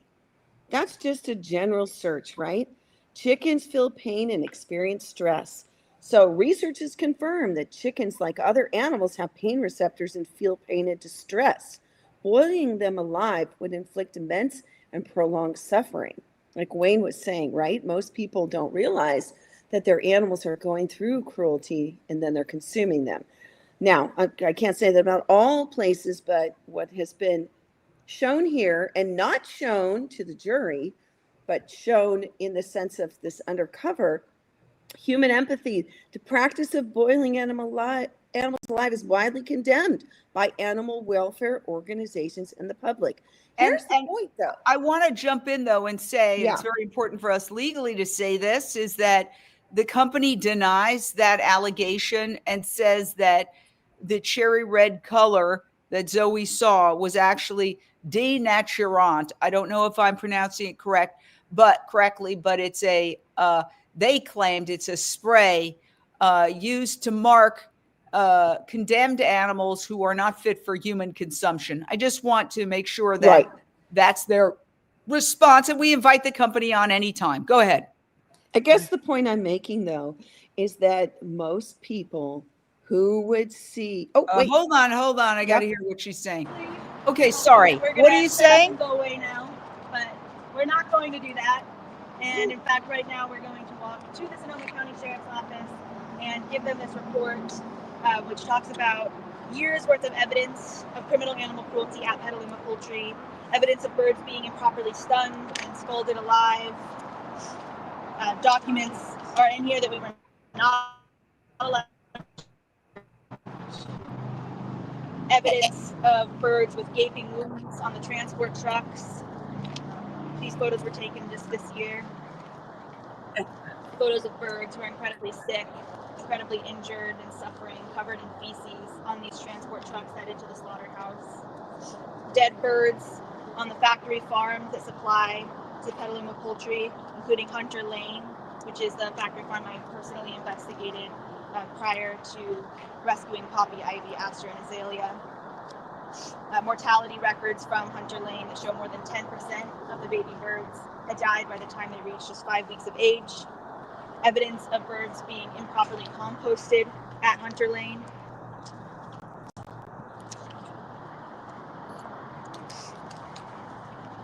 Dead birds among the living at Hunter Lane. Birds with wounds at Hunter Lane. This is Petunia, who I rescued from Hunter Lane. She was on her back, unable to right herself. These are dead baby chicks at another Petaluma Poultry factory farm who are amongst live chicks. Here's a dead baby chick with another chick on top of her. And more dead birds amongst the living at another Petaluma Poultry factory farm a bird with a severely splayed leg at a Petaluma poultry factory farm. And we're going to go to the sheriff's office and ask them to please investigate these factory farms, to please address this cruelty, and hopefully, people watching at home will join us. People can go to righttorescue.com and ask the Sonoma County District Attorney's Office to prosecute them. We're going to keep putting pressure on them, and maybe it'll be a situation like Ridgeland Farms, where we were able to get Ridgeland prosecuted after they tried to prosecute animal rescuers in DXC for saving dogs from Ridgeland. Hopefully this will be a similar circumstance where we can turn the tables and get Petaluma Poultry held accountable for what they're forcing chickens to go through and eventually shut them down. Zoe, can you address the appeal, your appeal? A lot of people are asking questions about your appeal. Yeah, I know throughout this trial, my attorney has been keeping a record of all of the rulings that the judge has made that he thinks are mistakes that can be appealed. And so he should be ready to file that appeal pretty quickly now that we have a verdict. Thank you. And we'll be following your case. Thank you, Jane. Appreciate it. Much love to you.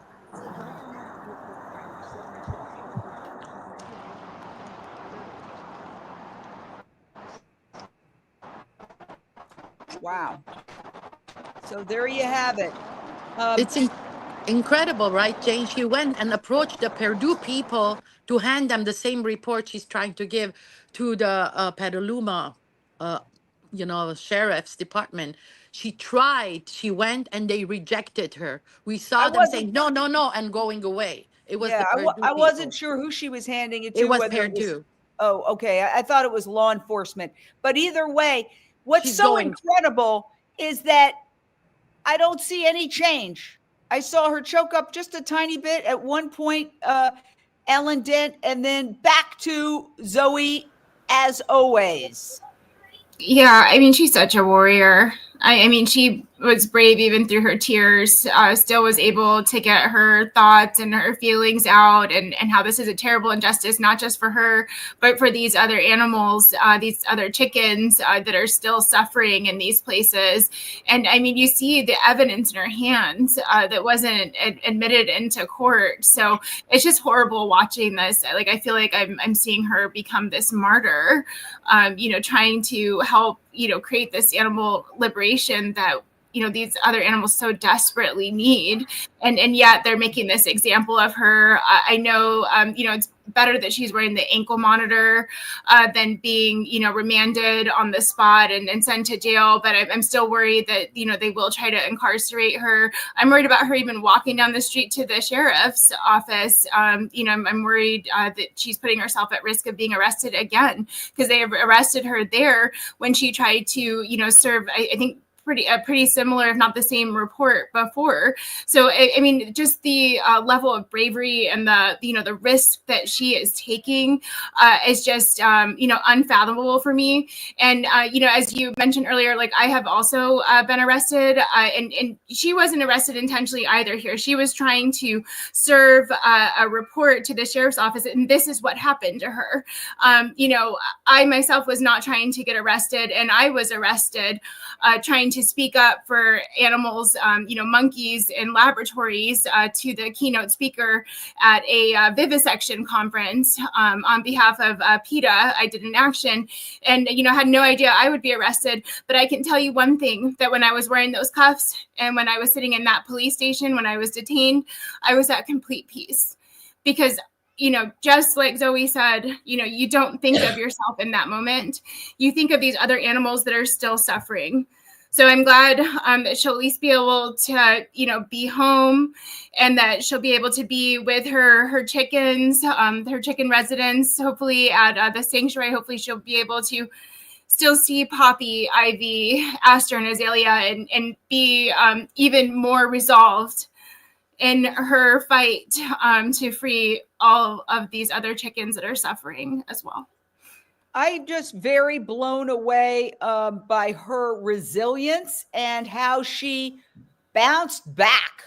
I mean, if anybody has ever had a traumatic experience, anything that's a real stunner, It usually takes you a couple of days to crawl back up Michael Fujimori and say, okay, I can continue on. She had like whatever, 30 seconds and she's back to it. It's extraordinary. Yeah, you know, Jane, Zoe is a very mature, well-grounded individual who I think kind of expected this. You know, she was hoping for the best, but I think she kind of expected it. And she's said many occasions that she doesn't mind going to jail if it'll further the movement and save animals. So I truly believe, listening to Wayne talk about her, who knows her really well, that she has the inner strength to any punishment that they give to her, she will come out even stronger. And I think that gives me some peace that she is that strong that she's going to be able to survive this and come out stronger. Wow. Your thoughts, Annie, listening to her, and as she marches now to the sheriff's department to hand in another report of her allegations of animal cruelty. I totally am admiring her beautiful soul. I've always known she's incredible, brave, compassionate warrior. She's marching. It's mind blowing how she went and approached Purdue, who's been prosecuting her, and now the sheriffs. She's attempting, she's trying, and she's showing to the public that has the question. First thing they say when we protest, why don't you try and reach them? Why don't you try and go to them? Well, look at, she's trying so hard and being rejected again, maybe the millionth time. They reject these information, the facts, and she's forced to do protests. She's forced to go and show the videos, the pictures. And what killed me is that she said when she cried was the point, 75 birds had been scalded alive in the same day. And they had Well, that I don't in their think she report. said the same day. Let's think be she just careful said about what she said. I don't think it was the same day, but again, we invite the company on anytime, and you know, they deny the allegations of the scalding. I just have to say that, and they say they have the highest animal welfare standards. But the video that what she's going to hand into them, here are some of the photos. This is the investigative report, and you can actually go to. We'll show you how you can see both sides of the story, which is why we're calling for live cameras in the court. And now we've decided to turn it into a proposition because you have the company itself saying they have the highest animal welfare standards. They have an entire website, a very in-depth website on it, and calling the allegations false. But then you also have, and here they are marching, you've also got the photos and the video of animals that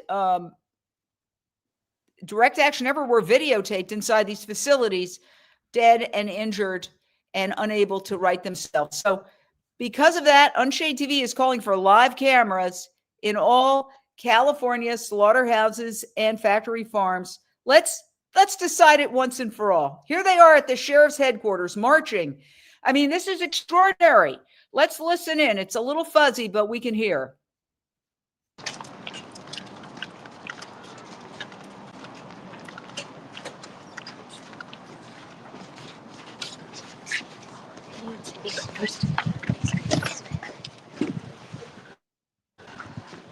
Okay, and then what would charge number 273.6A?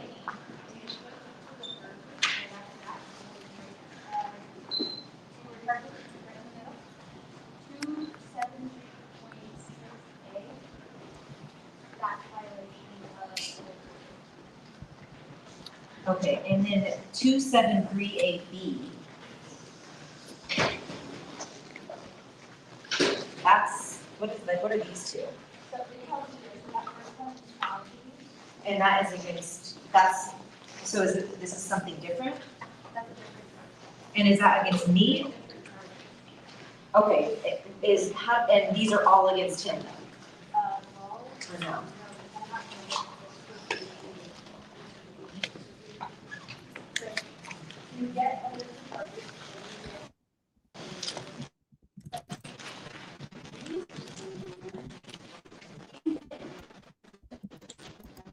Okay.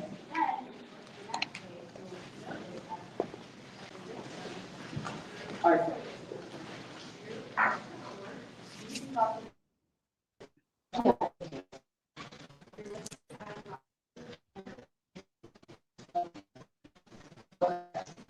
Is he listed as the victim? No. Sage. Okay. And so, okay, because that's, so what he's saying now is he's withholding my children again?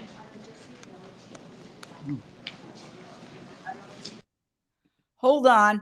I think this is a previous person because they're talking about children. We do not want to carry anything that has anything to do with anybody else. So certainly not any other personal complaints to law enforcement.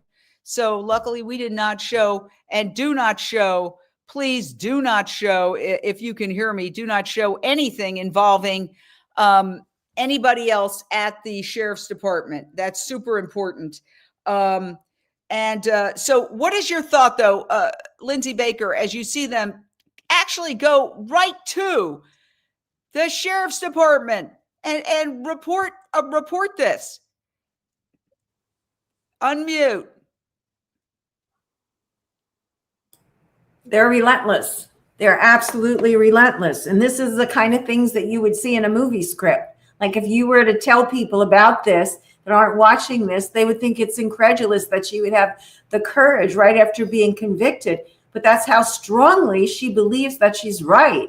And it's shown here. And you can see that, at least to me, it's, you know, all these protesters going in with her. This is not going to stop. This is going to blow up in their face and backfire, because it's spawning all these other ideas. I mean, way back in the beginning, I was saying, let's all get creative about it. And I think everybody thought I was like, cuckoo, what's she talking about? A cuckoo is speciesist, I'm sorry. What is she talking about? But that's it. You came up with that idea. It spawned an idea. And that's what's going to continue to happen. The repression of this information is going to make it spread even more. That's what I think. I want to say that the last time this happened was the day that Zoe was arrested, because Wayne Shung had just been convicted, and afterwards they marched just like they did now. Okay, Wayne Shung was convicted and remanded. He was sentenced and sent right to jail. And DXC walked out of the same exact courthouse. This was back in 2023, and marched right here to the sheriff's department to try to do exactly what they're doing now in 2025, hand in more evidence of what they say is criminal animal cruelty. We invite the companies on anytime, but they're handing in that evidence. And it was during that march that Zoe was arrested, and for the crime that she was just convicted of today. So nothing changes. This arrest happened exactly pretty much 2 years ago, November 2023. So just days off of 2 years ago, Paige Parsons Roach. And here we go. Deja vu all over again. They're doing it again. So this conviction is not going to shut this movement down by any means. Definitely not, Jane. I think it's motivating. The fact that we are making progress, it feels like. Let me just say, I heard about an Orange County chicken slaughterhouse that was recently shut down after 7 years of activism out in front of it and bringing attention to it. Okay. I'm going to jump in because she's reporting again. Information. Okay. I believe in the email, but I can't somehow maybe not been reported in person. April 30th, 2023, we have information about birds being improperly stunned at the slaughterhouse and potentially entering the scalding tank while still alive and conscious. On May 21st, 2023, we have a document that shows that 76 birds were boiled alive at the slaughterhouse. So do you want to leave that with you, or do you want to talk to Deputy? What would you like to do? I can leave it with you, and I'm happy to give some contact information. Yes, I'll take that, and then let me do this with you. write down your contact info on this? Sure. And then I'll. Do you have a pen, actually? Thank you. You can use that one.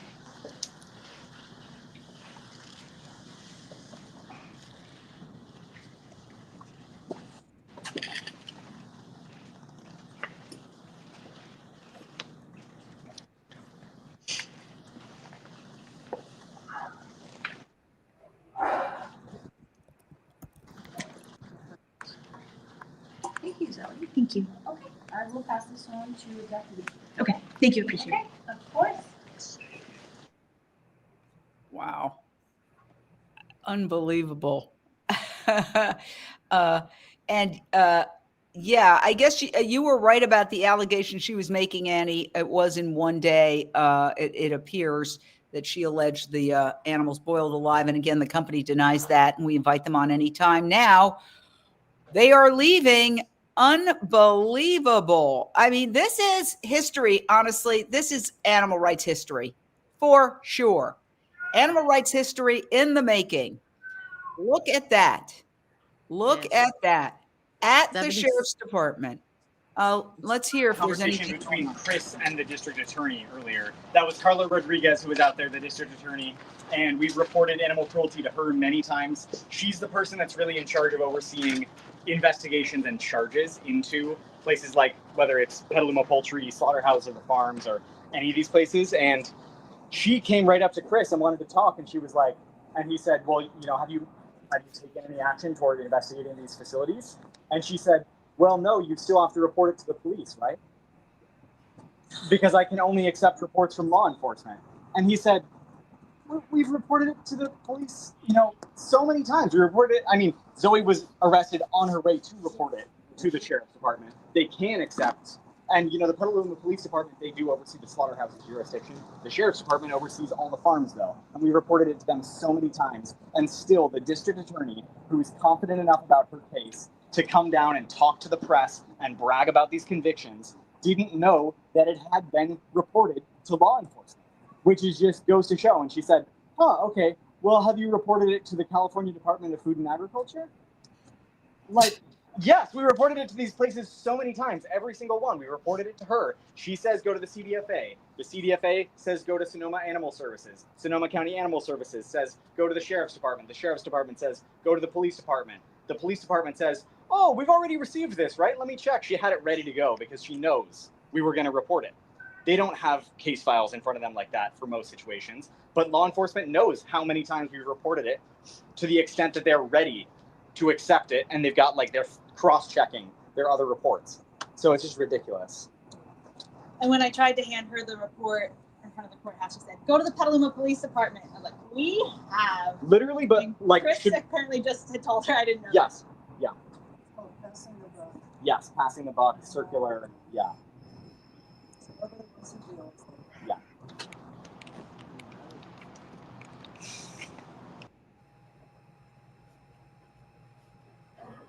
Can I ask a question of this gentleman? Oh, they're still talking. We've seen. It's always an uphill battle with any of these kind of things. But there are so many movements throughout history, right, that were doing things for so long, knowing that it was actually legal. It was constitutionally protected. People were, you know, giving life-saving abortions and being arrested for it. And they spent, you know, they died before they knew that actually the Supreme Court later ruled that it was constitutionally protected. People, you know, Gavin Newsom was gay marrying people in San Francisco before the you know, no laws changed. The Supreme Court just realized that it actually had been legal the whole time. That was the only change that was made. But yeah, but it's always an uphill battle with these kind of things.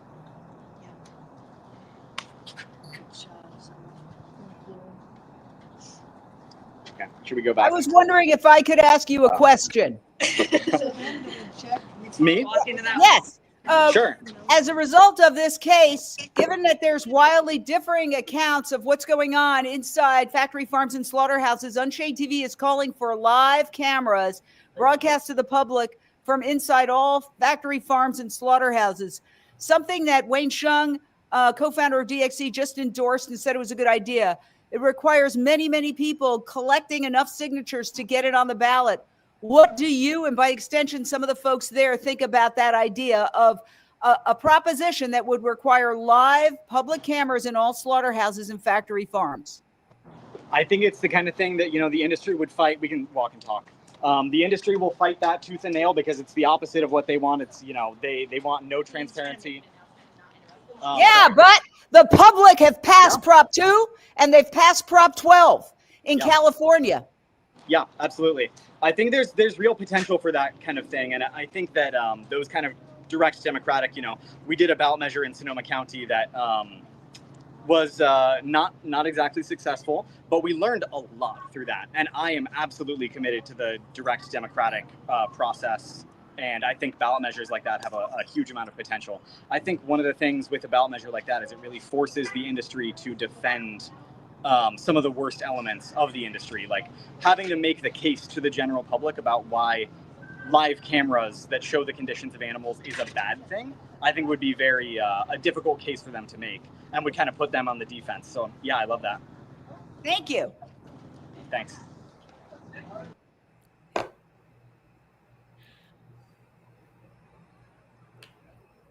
Wow. I was just going to say, Jane, that people that are buying this so-called free range and humanely harvested meats should want that transparency because they're paying extra money to be just lied to and fooled. Because as you can see, even if the standards are what we're looking at there, and coverage. This is Unchained TV. I'm just covering for them. Is that okay? Anyway, let me just say this. Getting back to what you're saying, continue on. I lost my frame of thought for a second there. Can you? Free range. Respond to what he said. He said the industry would come down hard on that. And he also said that they tried a ballot measure that failed, Proposition J, in Sonoma County. But Sonoma County is a heavily agricultural state.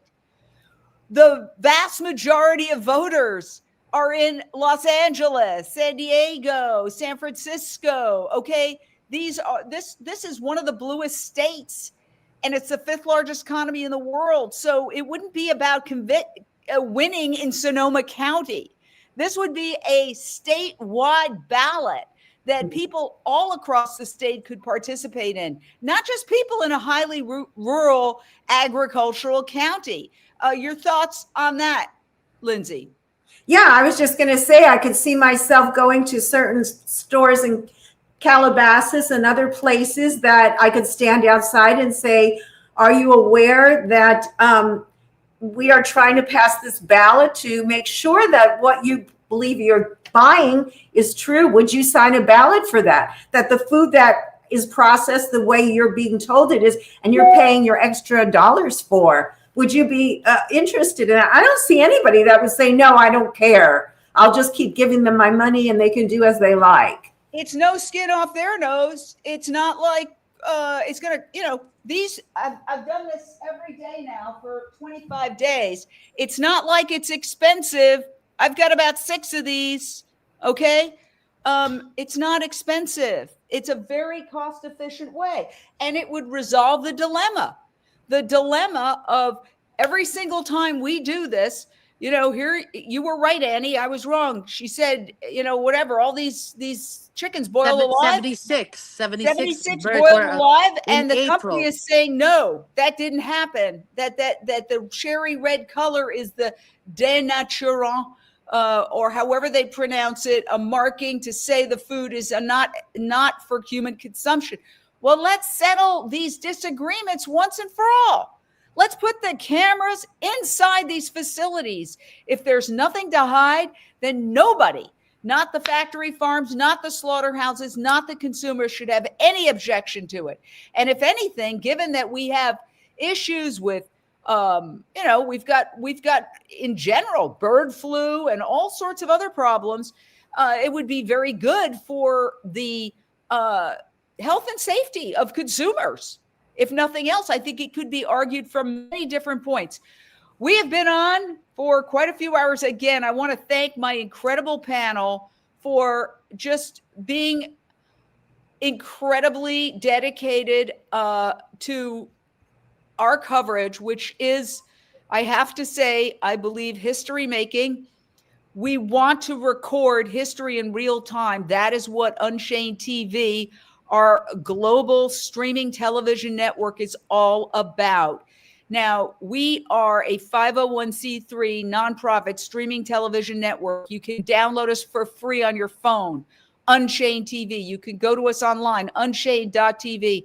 And we're also on every TV set via, and we've been on so long, it closed itself down, but we're on every streaming device, okay? You've got an Amazon Fire Stick, you've got a Roku device, you've got an Apple TV device. This is Unchained TV. I urge everybody, download our app.